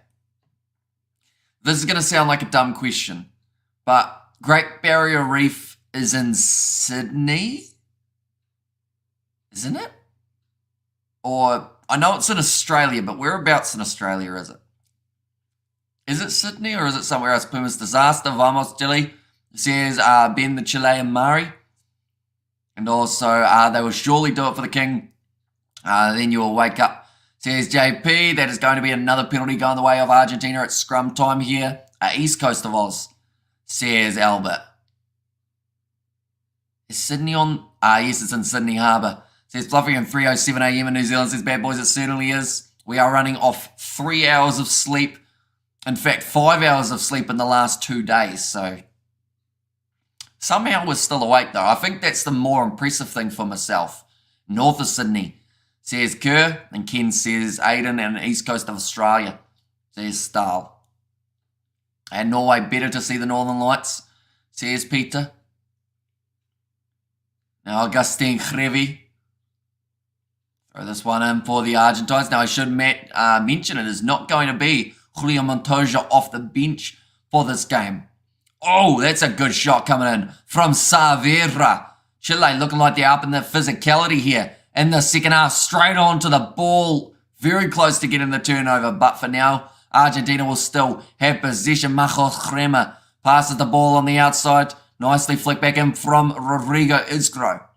And Ken's Yorkie's knob up the northeast coast, basically, says Kerr. I think I've got a bucket hat that says Ken's. I think I've been to Ken's. Maybe. Oh, Isgro doing well under the high ball, taking it nicely. Now going to the left-hand side here.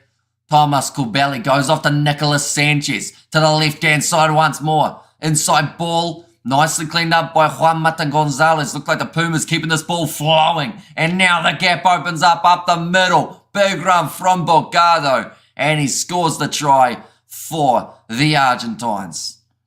Sydney too far south. Barrier Reef starts a bit north of Brisbane, says Kerr there.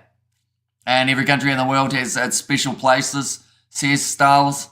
I see a lot of people watching. So why don't all of you like the stream? Come on, people, be nice, says Danston. Yeah, anyone who hasn't already, be sure to leave a like on this live stream. Also, be sure to hit that subscribe button. We are on the road to 36,000 subscribers.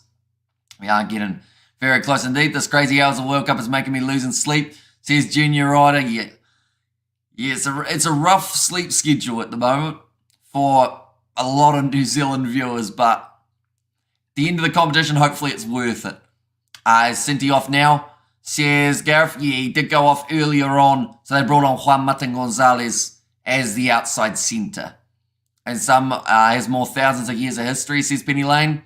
And also, good day, Hamish. Looks like I have missed half a game, says Stefan. Although, the good news is there's still 2 more games later on that are taking place. Fiji versus Georgia.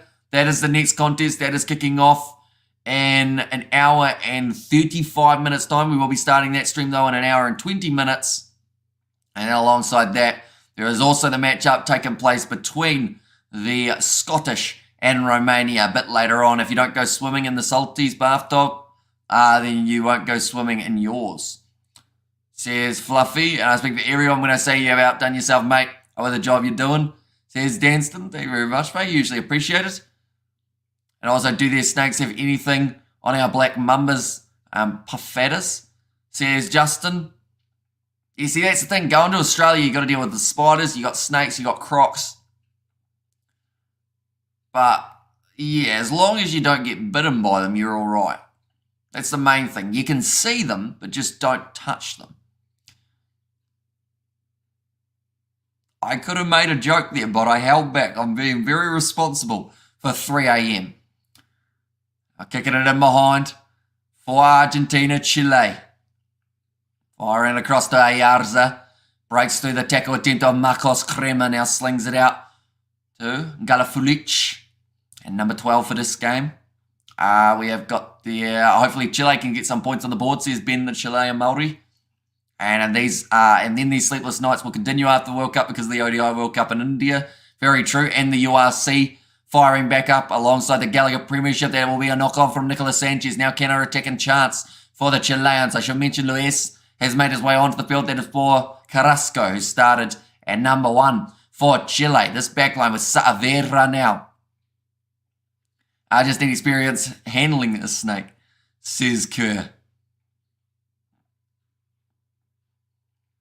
35 metres out for the Chileans.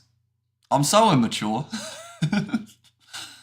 I laugh at the smallest of, I guess, sexual innuendos. And thankfully we don't have any of those. Amish, there's Penny Lane. I have Argentina winning by 48 on predictor. What was your prediction? I think I said that they'd win by around 35-ish. I'll have a quick look. Snakes can climb trees, says Crumpus. That's what makes them scary, isn't it? I got Argentina by 24. Sorry, it was too easy, says Kerr. Now, another penalty goes against the Argentines. And there's an Aussie guy in South Africa who handles snakes. His name is Dingo or something like that. Says Justin, and who scored the first try. First try of the match was scored by Nicolas Sanchez, which I don't think was a player that a lot of people would have been predicting. We also saw a try scored by Juan Martin Gonzalez and Augustin Crevi. And then the most recent try of the contest was scored by Borgado. And some snake come rattles. Here where I am, says Jan. Subog on the telly right now, says Fluffy. Is it?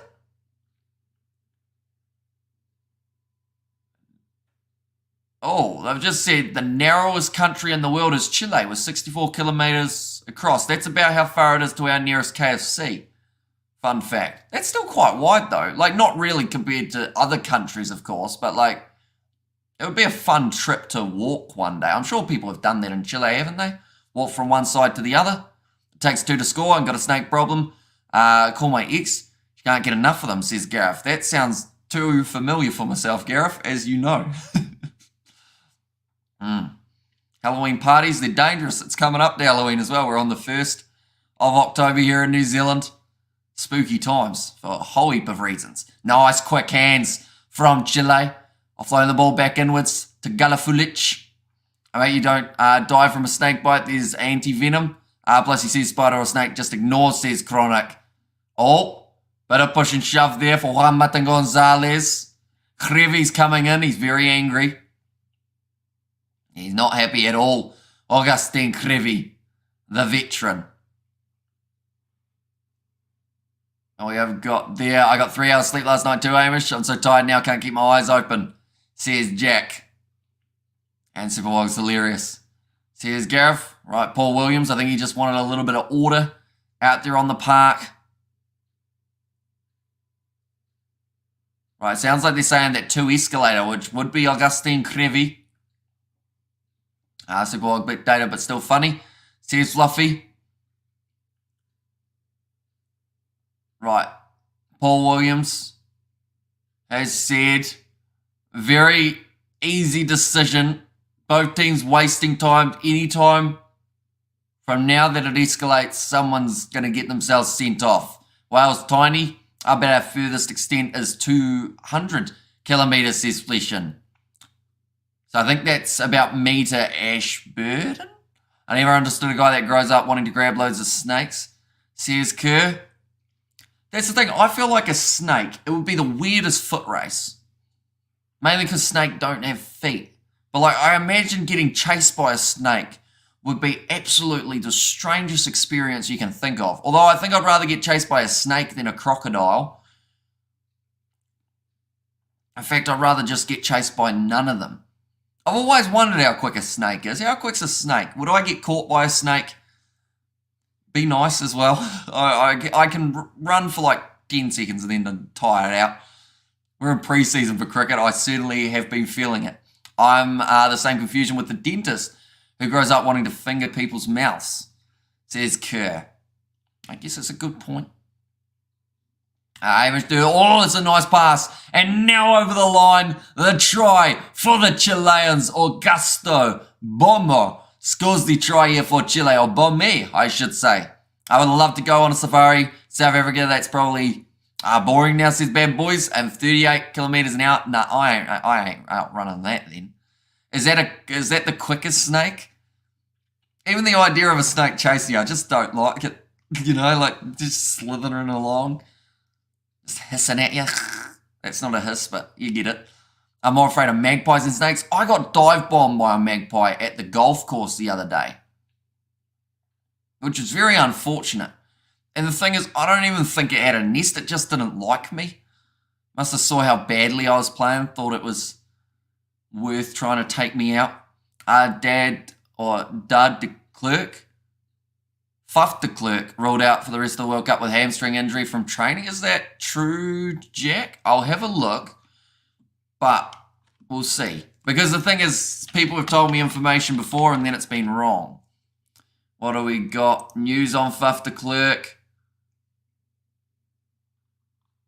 I haven't seen anything, and I've just Googled it, and it doesn't seem like, yeah, bonus win against Tonga. Fuff de Klerk had a sunset date with his wife is another thing that I've seen here. Wait, they're checking this for the TMO. Hamish, it's the two-legged snakes you gotta watch out for, says Penny Lane. And forward pass, says Mikhail. This one might get taken away from them here. Is it forward? Yep, it is, I would say. You're a little behind, mate, says Danston. A little bit, yeah. It seems to be that Sky Sport now have been quite behind for this Rugby World Cup. With that try, I feel like we won that game no matter what, although it looks like they're now disallowing it, Ben. Which is unfortunate. Snakes can move, bro. Rather get chased by a croc. Says Nazi, I don't need to outrun a snake. Just the slowest person behind me, says Stefan. Imagine that, though. You outrun someone, and then the snake just slithers past them, and you're sitting there going, well, why'd that happen? What have I done to the snake? Do snakes like certain colours? These are weird questions we wouldn't normally ask at a normal hour of the morning, but that try will be disallowed. 31 points to 0, still the score. I've got something in my eye. DuPont is allowed to play with a broken face. Yeah, it's a risk, of course. Would you rather be chased by a snake or a haggis? Is that eat a haggis or getting chased by a haggis? Because I haven't seen a haggis run that quick. Saying that, I haven't seen a snake run. They slither, don't they? Slither's a fun word. Can you outrun a Komodo dragon? I can't outrun a lot of things, if I'm being honest. I try my best. But, yeah. Need more training, I think. Definitely if we're going rock climbing on this cruise ship, I'm going to have to definitely get myself into a little bit of better shape. No try, says a Kurt. No human can outrun a black mamba. It will get you if you're between him and his nest, says Stahl. Now, Argentina have got their ball off the back of the scrum, but Chile, they showed that they've got the chance. Usain Bolt can outrun a mamba, but the question is, can Usain Bolt keep the pace up to outrun a mamba for long enough? Like, I don't know how tiring it is to be a snake. You know, like whether or not, what gets tired? You don't have legs. So I guess your body would get tired from moving. It's your bloody finger, Hamish. Says Peter Wild. Casey is horrible, says Jack. It's not the best, is it? Now, nice work from Saavedra on the short side. Keeps the ball in play. No, he doesn't. Just out. Are you broadcasting rugby or hunting snakes? says Harry. That is a great question, yeah. Ball has gone into touch again, though, for the Chileans. We had quite a few stoppages over the last little while, so I think that's why snakes have come into the equation. Chile has fired up, said Mikhail. Do you have rats in your house? I do not know, luckily. I wouldn't know what to feed the things. Just running out of space on the short side for Saavedra. Haggis is Scottish meal. It is, but it doesn't run. That I know of. You only have to run faster than the slower guy, says Obi. Snake rugby would be exciting, says Fluffy. Snakes get tired very, very quickly. Do they? You learn something new every day. And I was betting exactly, says Kerr. And I was a very random chat today, says Stefan. It always is for the first rugby live stream of the 3 matches in a row. It's always the weirdest. And then as we get through the rugby day, we slowly get, I guess, a little bit more rugby related. But until then, it's just snakes for days. Who started the snake topic? I think it was someone mentioned about Australia. I think it was my fault, actually. I think I said about snakes first. But I should mention for this game, in my prediction, ladies and gentlemen, I actually went 36 points to 17 in favour of Argentina. Usain is faster than people too. There's Krampus. Common practice to eat haggis after tossing your caber. Says Kurt. Now, I actually know what a caber is, Kurt, fun fact, because I did a caber toss in primary school. I googled it and said Black Mamba's maximum is about 20 kilometres an hour. Says Bad Boys. And the word is mature, says Robert. And looking like Wales versus Argentina in the quarterfinals. Big up, Amish. Yeah, it's going to be a good one if that is the case, because we have seen those sides relatively close in the past when they have gone head-to-head. Now, Nicolas Sanchez kicking that one into touch due to collapsing the maul. Penalty against. Thoughts on the new haka, Hamish, says Jack. I don't remember it. Who else did they do a new one? In the most recent game, on Highlands games, popular in New Zealand. Yeah, I won a tug-of-war competition with my team in primary school. The tactic that I used was I picked all the biggest and strongest looking children from the primary school. I should mention I was also at primary school, so it wasn't weird. And yeah, we won. Solid enough. I was a small kid as well, so I knew I wasn't going to be doing much of the work. Talking about many topics. Here is very educational. I love it, says Stahl. Snakes have attacked a lot of people, says Krampus. Now, 3 lineouts lost for Chile, whereas 100% lineout accuracy for the Argentines throughout this game. Looking to have it continue here. I should mention Augustin Crevi, of course, was in that starting lineup. Now, flat pass. I think that was forward from Argentina. De La Fuente gets close. I'd like to think that if Argentina score here, they would check the pass, just like they did for the Chilean try being scored. Now close to the try line again. I believe it was Eduardo Bello. Going to the left-hand side here. Juan Martin Gonzalez looks for the offload. Does come out backwards. When did YouTube figure out humans can't behave? Says cool story, bro.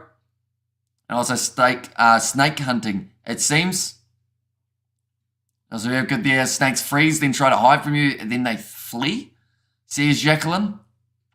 And toss the cable is a phrase used on the Scottish gay scene, I'm guessing. Says Chad the Cat. Now 5 metres out from the line. Thomas Kubeli. Ball is available once more for him. The thing is, we've had 9 phases since that forward pass.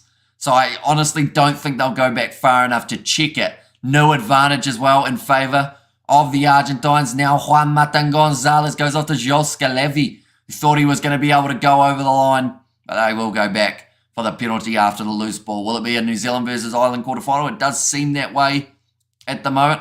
How come Eben Etzebeth was left all Black side versus Italy? Says Jack. You've woken up in a trolling mood, haven't you, Jack? But he's playing in the next game up against Tonga for the South Africans, of course, taking place tomorrow. Feeling Scottish love from Penny, says Kerr. And snakes taste like chicken, says Dale. That's what they say, isn't it? There's quite a few things that taste like chicken, including chicken. But frog, apparently frog tastes like chicken. So the question is, does it taste like chicken, or does chicken taste like snake? Sleep deprivation, ladies and gentlemen. Gets your brain firing. Sticking a random, do you think you can make a snowman out of sand? I'd love to try. It would have to be wet sand, though. But not so wet that it's, like, it droops. But it would be tricky, wouldn't it? Why do chicken taste like chicken? Says Albert. That's a great question, because they taste like snake.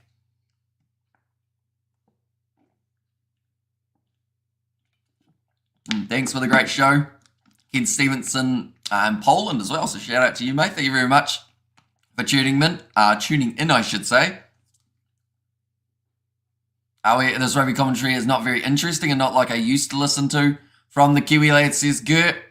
Yeah, see, the problem at the moment is this game's extremely one-sided between these two sides. So Chile have had their moments, but we're having a game that has been ill-disciplined, that's had a lot of penalties going back to back to back. I will mention that the commentary does differ depending on the game that has taken place as well. But, yeah.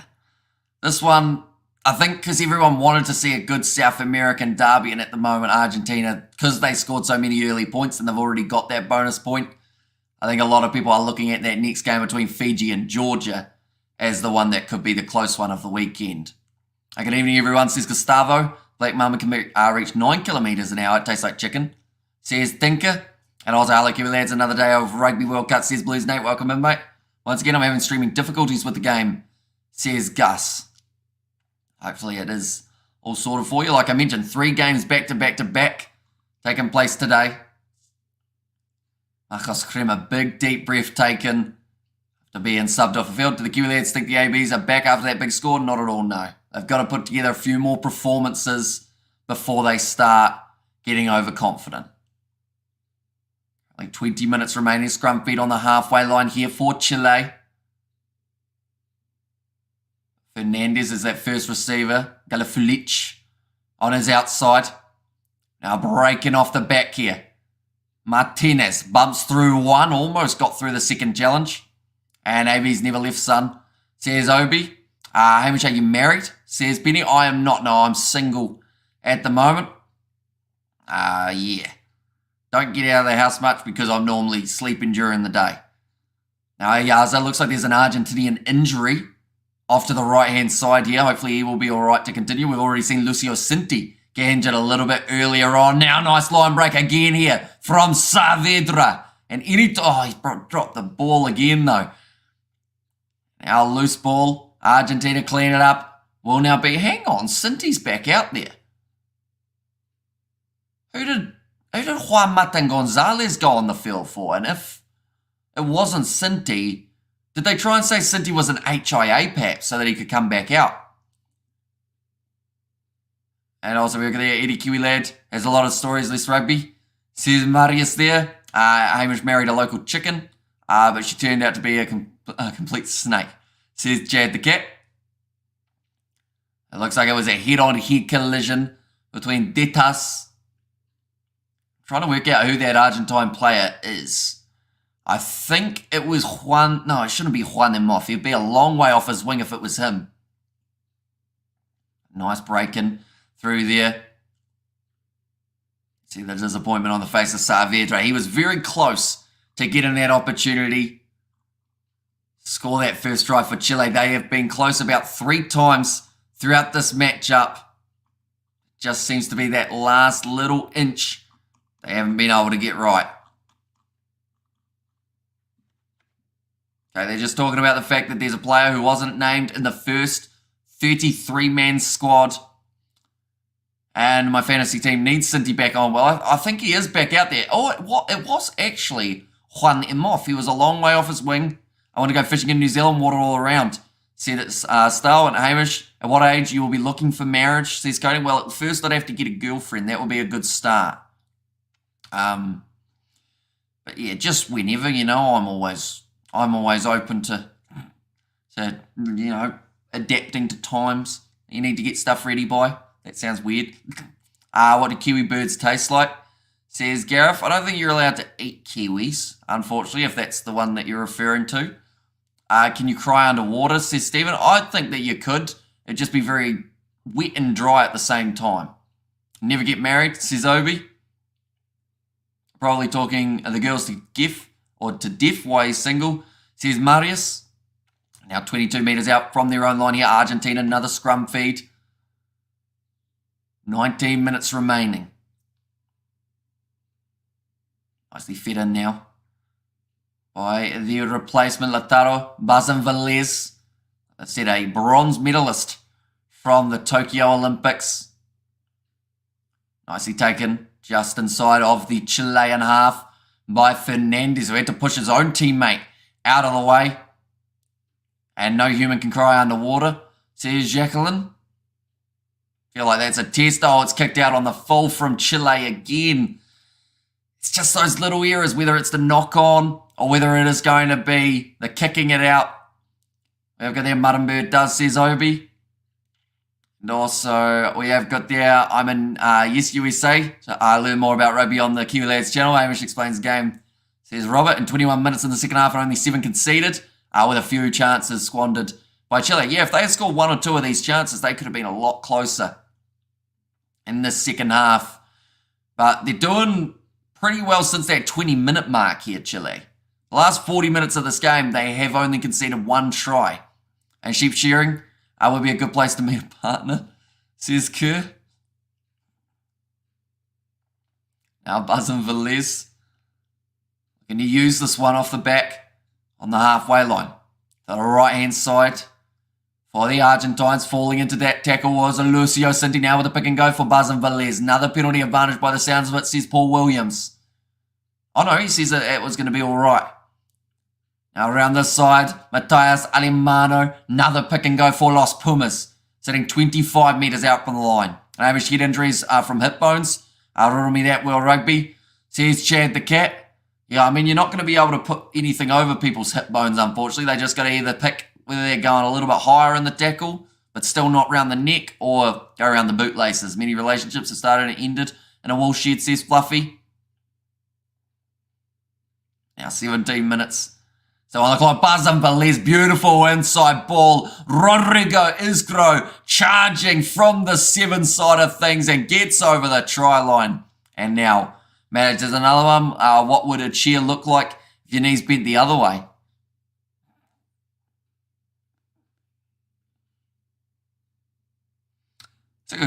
I guess it would still look the same, wouldn't it? Because you still need to have the legs to hold it up. It's the big thing. US streamer just restarted at beginning of the second half. Says Gus. And also, morning Kiwi Lads, Argentina, says Spider Mick. But that is the try that they have been searching for since the second half began. But Rodrigo Isgro breaking through Ayaza, breaking through Fernandez. And that is that power game that he has. That kick has gone over. Now, is going to make the score 38 points to nil. Scottish, says Kerr. And I need a very big hole, says Fluffy. And that is exactly what Rodrigo Isgro was able to find. Was able to roll over in the tackle attempt also. Sounds like Chile have made another change here. Qualified doctor in Chile. Their number 16, Thomas Dusalant. No impact, sorry. It's the number 18, Esteban Inostroza. I just never effing there, says Kerr. And also a huge one overnight thing, says Blues Nay. Now 15 minutes remaining on the clock. Fernandez to kick this one off again for the Chileans. 38-0. So it won't quite be the scoreline that we saw between Chile and England, but it will still be sitting relatively one-sided. Argentina will walk away from this game with the 5 points as well, I should mention, so that puts them on the same points as Japan. It's those two sides go head-to-head in next week's fixture to determine who makes their way through. Now to the right-hand side again, little flick pass out the back for Los Pumas. Rodrigo Isgro running a Segrin. Does have to release him. Playing the 9. Penalty against Chile. Didn't have their hands on the ball, they'd say. Nice. I've been there lots of times. Plus, I lived in England for years, since I was 16. And could use Upper Hut. Has England got snakes? I'm not sure. I think so. No, maybe not. I couldn't actually tell you. And also you would look like an ostrich sitting on a chair with your knees bent backwards. Says Style and Fiji versus Georgia, who's winning this one. Says Flexion, I believe the Fijians should get the job done. But we've seen what's happened in past World Cups. They need to make sure they don't take their foot off the accelerator. And with the lineup that they've gone with, it says that they want to go out here, make a statement and secure themselves that quarterfinal spot even before we get to that last round. I could go lower heart, says Blues Nate. And Chile really showed Argentina's scoring rate, or really slowed it. Says Charles, yeah, they've done very well defensively throughout the second half, although now Argentina looking like the floodgates are just about to open. Dummy run there, finally offload up, nicely cleaned up by Buzz and Velez. Now, 20 metres from the line again. Goose, says Albert. Out to the right, Nicolas Sanchez, he's already scored one try. Thought he's found a gap there. Looks like Chile, there might be an injury here. We talked about that hip bone just a little bit prior, and it looks like maybe Saavedra might have found a nice pass on the outside. Juan Martin Gonzalez gets himself another. Now with 13 minutes remaining, the Argentines, they eye up the 50 points. And with one more try after this, they will be able to get there. Okay, that penny should come back, says Kerr. And also, the Argentina are champions today, says Stahlberger. But rolling maul, and very strong for the Argentines. Juan Martin Gonzalez received that offload. Possums are rude as hell. Says Fluffy, and 3 ties a snake in England, says Robert. Juan Martin Gonzalez, 2 tries now for him. On the road towards the hat-trick. Sis goes to Facundo Iza after finding his offload away. Justin Crevi giving Kremer a tap on the neck as well. And the whole family of snakers, or are snakes. And the Winchesters, says Obi. Possums are rude. They are. They just hiss at you. Or it's almost not even a hiss. It's like a, what would you call it? A throat yelling? I don't know. Also known as a hiss, probably. It's not a growl either, actually, for a possum. Now Nicolas Sanchez from the touchline gets that kick straight down the middle once more, making the score 45 points to 0 for the Los Pumas side. Like I mentioned, their game next week up against Japan is going to be an absolutely crucial one, because if they get it wrong, they will be going home in this Rugby World Cup. If they manage to win it, they will be taking on Wales in the Rugby World Cup quarterfinal. Commentator just said the Los Pumas. Hurts my ears. Says, Gus, did I say the Los Pumas team afterwards or anything like that? Or did I just cut it off at the Los Pumas? Because Los means the, doesn't it? So it's kind of like the. And also today belongs to Argentina. Better luck next time, Chile. Says Spider Mick. Throat fart for a possum. Says Kerr. And honey badgers would be the tough guys. And hyenas would be the gangsters. At another knock-on there. 2 knock-ons in a row. And it's actually going to be upgraded for a clear tackle off the ball on Salvador Luis. And yep, says Nate, I think South Africa must be one of the only countries where you kill and eat the nation animal or the bird. Says Stefan. Now kick goes into touch. Another chance here for Chile. For Argentina. Due to the tackle off the ball from Salvador. I know the TV commentators. Oh, not me. Where are they're the English commentators, aren't they? I think they do a bit of the sevens as well. If I'm not wrong, Uruguay nickname is Los Teros. It is. And, what's Chile's? It's going to annoy me that I can't think of it now. Yeah, Los Teros is Uruguay. Los Pumas is the Argentines. Condores, that's the one. Back across here was Herreros with a pass. Good attacking run from Chile once more. 40 metres out from the line here. Another big run from Martinez. Can Chile get themselves some points on the board? They weren't able to up against England in the last outing. Very close to the touchline there, Lucio Cinti, helping make the tackle now. A bump off. Saavedra Going around the side of the breakdown, and the penalty advantage goes the way of Chile due to a player from Argentina leaving his feet. We have got, hey, brother, great show. Greetings from South Africa, says good. Welcome in, mate. And Los Condores, says Alvarez. And Los Condors, says Chad there. Now around the side, another pick and go for the replacement. Lucia Prop, that's a very good, strong foundation. Oh, tell you what, Juan Martin Gonzalez has been penalised for not supporting the body weight. Drop kick attempt here from the Chileans. Kick is missed, so they will go back. We have got there, but we don't like people to know, or we don't like people to know.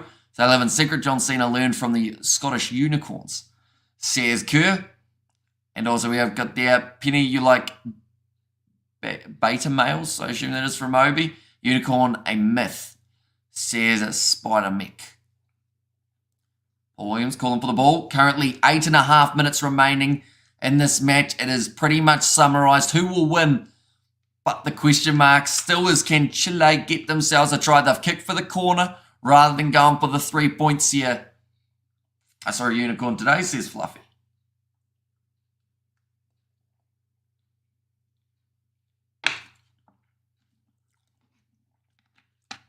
And the Scottish players should have a unicorn on their jerseys, says Stefan. And also we have got there, I can't eat unicorns, it's only in comic books, says Stahl. Looks like there's still the bleeding nose scenario for Salvador Luis. He's had that for about maybe 20 minutes or so. Paul Williams now tells him you've got to try and patch it up. They'll get a bit of Vaseline on that thing. Sounds like they are looking at making a change for blood here, which would be unfortunate for him because at the end of the day, with his red shirt, he's been able to hide it pretty well up till this point, and unicorns are real. Says Jacqueline, and also Chile Hanwin says exactly. And yes, England has snakes, grass snakes, and the occasional adder, says Akaris. And he's like football players, says Benny Lane. And also, unicorns are real and maroon and gold. Call it Broncos, says Blues. Now rolling more here for Chile after retaining their own line out. They've got about 10 players all committed, and they are now over the line. They score their first try of the fixture. A massive moment for the Chilean team. There might end up being a bit of push and shove. No, they've done all right there. I think that was, who was that? That was the big number 16, I think. In fact, they may have made that change back again. So there's starting number 1. He actually helped the Argentine player up who was stuck under the breakdown. Fluff the Clerk is okay. Just had a bad hair day at training, says Albert. Your Afrikaans is good, says exactly there. And sorry to say it, but Argentina did not really impress me today, says Ochert. And I'll say, yep, though, they're not all soft, says Penny Lane. And also the smiley face from Trajan. But Chile getting their first try of this Rugby World Cup fixture. The first time ever we're seeing two South American sides go head-to-head in a World Cup. They will not be walking away from this game empty-handed. Try Chile, well done. Says Ocher, I like fuffs here. Says Trajan, and Yahoo, try for Chile. Says Spider Mech. Lining up this kick, it is Videla.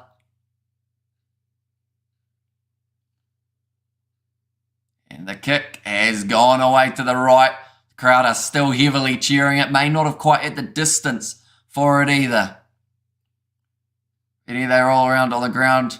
Fabian hurts his Obi, although I don't think you could summarise every single player in the world to that same category. We've seen rugby players do that recently, winning penalties for it. So, you know, you can't summarise the whole population by a few people's, I guess, tactics. And some do, though not all, says Benny Lane. Yeah. Now Videla. So the 22. And now that Chile have scored themselves one, maybe that brings them that little bit more confidence to be able to get themselves another one. Going to the short side. Pick and go from the replacement halfback, Nicolas Guerreros.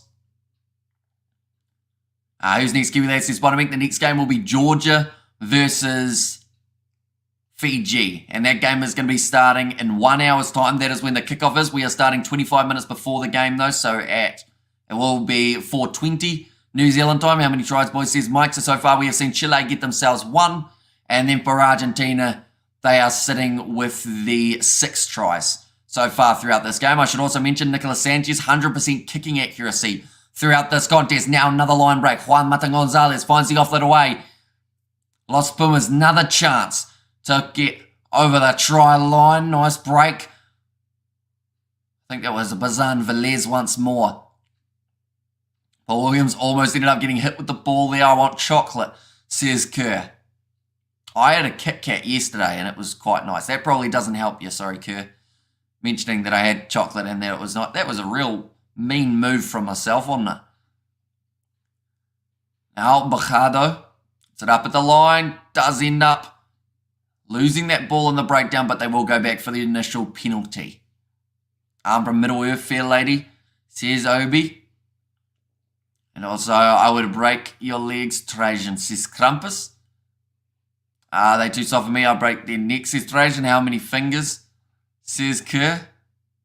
What? Oh, yeah, sorry. My brain went in a different direction there. But, yeah, it was, I think I had 3 fingers of it. So probably, I mean, the serving side I think is 2, but I got a bit excited, so I had an extra one too. Now another change being made here.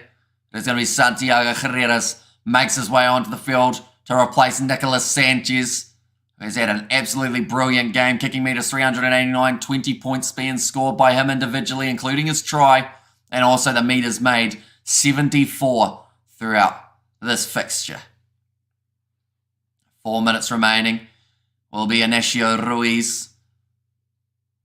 They just concede a rolling maul try here, Argentina, and they're looking to try and score one themselves. Around the side of the breakdown. Sunday League football players are still wrecked from Saturday night's carnage. Says Krampus. Almost a turnover there for Chile in the breakdown. Ruiz, another carry. Argentina want to finish this game on a high note. They have got the game up against Japan next week. It's going to be a very entertaining one. Those two sides go head to head. Juan Martin Gonzalez finds his offload away to Matias Alimano.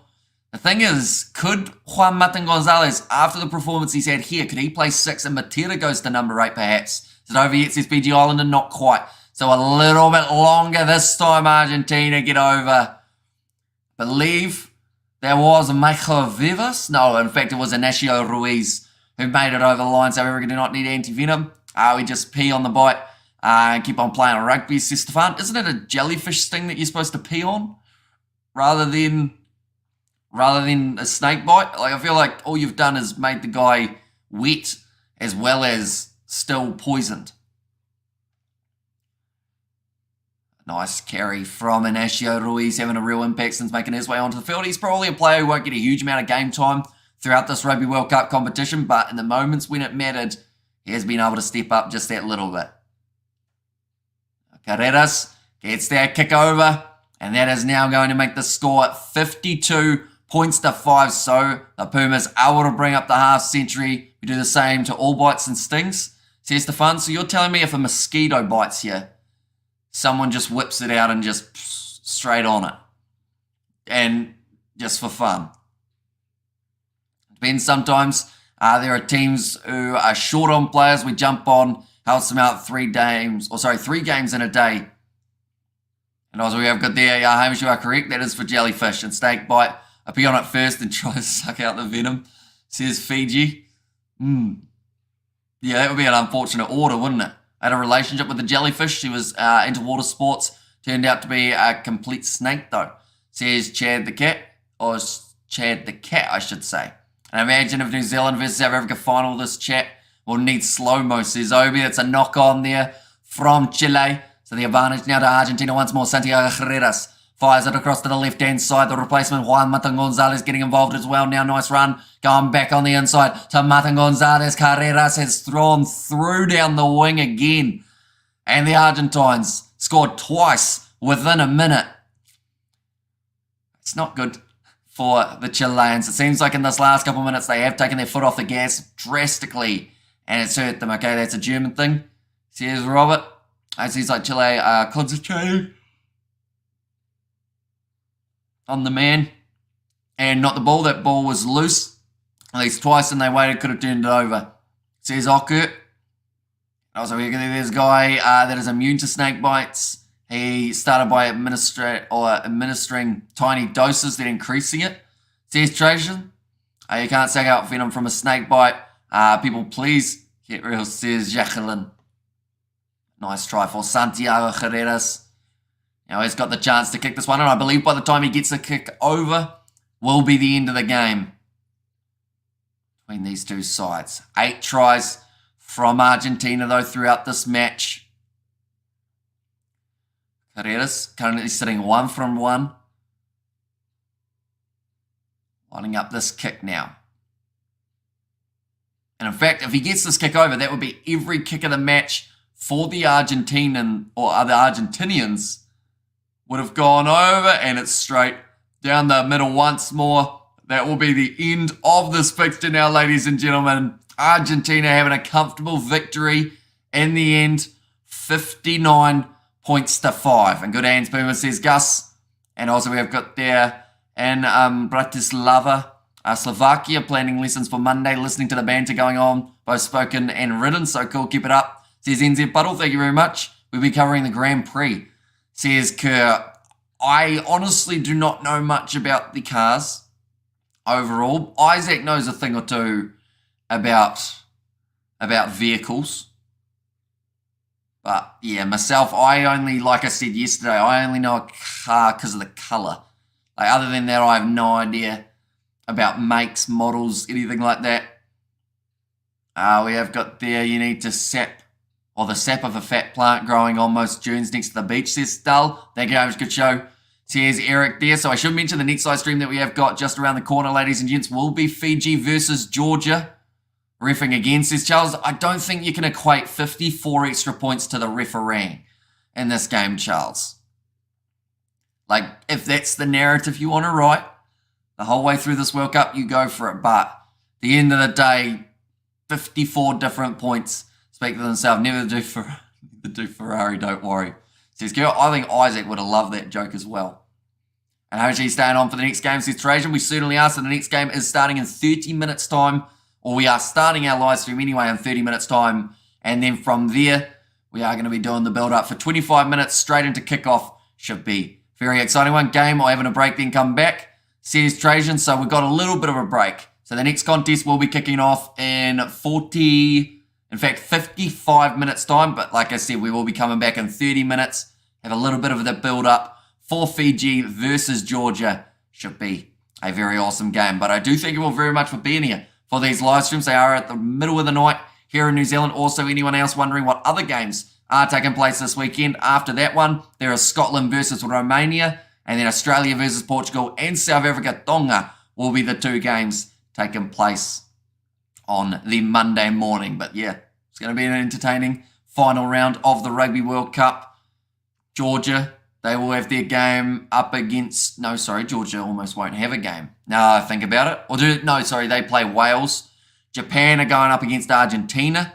That is going to be a very important contest. Fiji have got their game up against the Portuguese. Nicolas Sanchez there, getting presented the award for man of the match. He has thoroughly deserved that one after a great performance. You should do a review of Strictly Come Dancing final, says Kerr. And German steaks produce 8 times more venom than other workers, says Chad. And also Georgia-Fiji should be exciting. This game seems to be widening between Tier 1 and Tier 2 teams, says Peter Mason. Yeah, it does seem to be in that first round we saw some relatively close performances and some good performances from the underdogs. But I think it's because as the games have gone on, the top teams have started finding their form a little bit more, so it's made it harder for the other sides. Blackburn smashed Australia too, says Trajan. They certainly did. Australia outplayed Chile, but bad reffing made it worse, says Charles. And let's move on from the snake, says Jacqueline. And also Georgia-Fiji should be exciting. Certainly should be, and we will be live on the channel like I mentioned for that game, ladies and gentlemen. So if you are new to the channel, be sure to leave a like and subscribe. I do thank you all very much for tuning in. And yeah, be sure to check out that next live stream, Fiji versus Georgia, alongside Romania versus Scotland, the last game of the day. But thank you all very much for tuning in, and we'll see you all for the next one.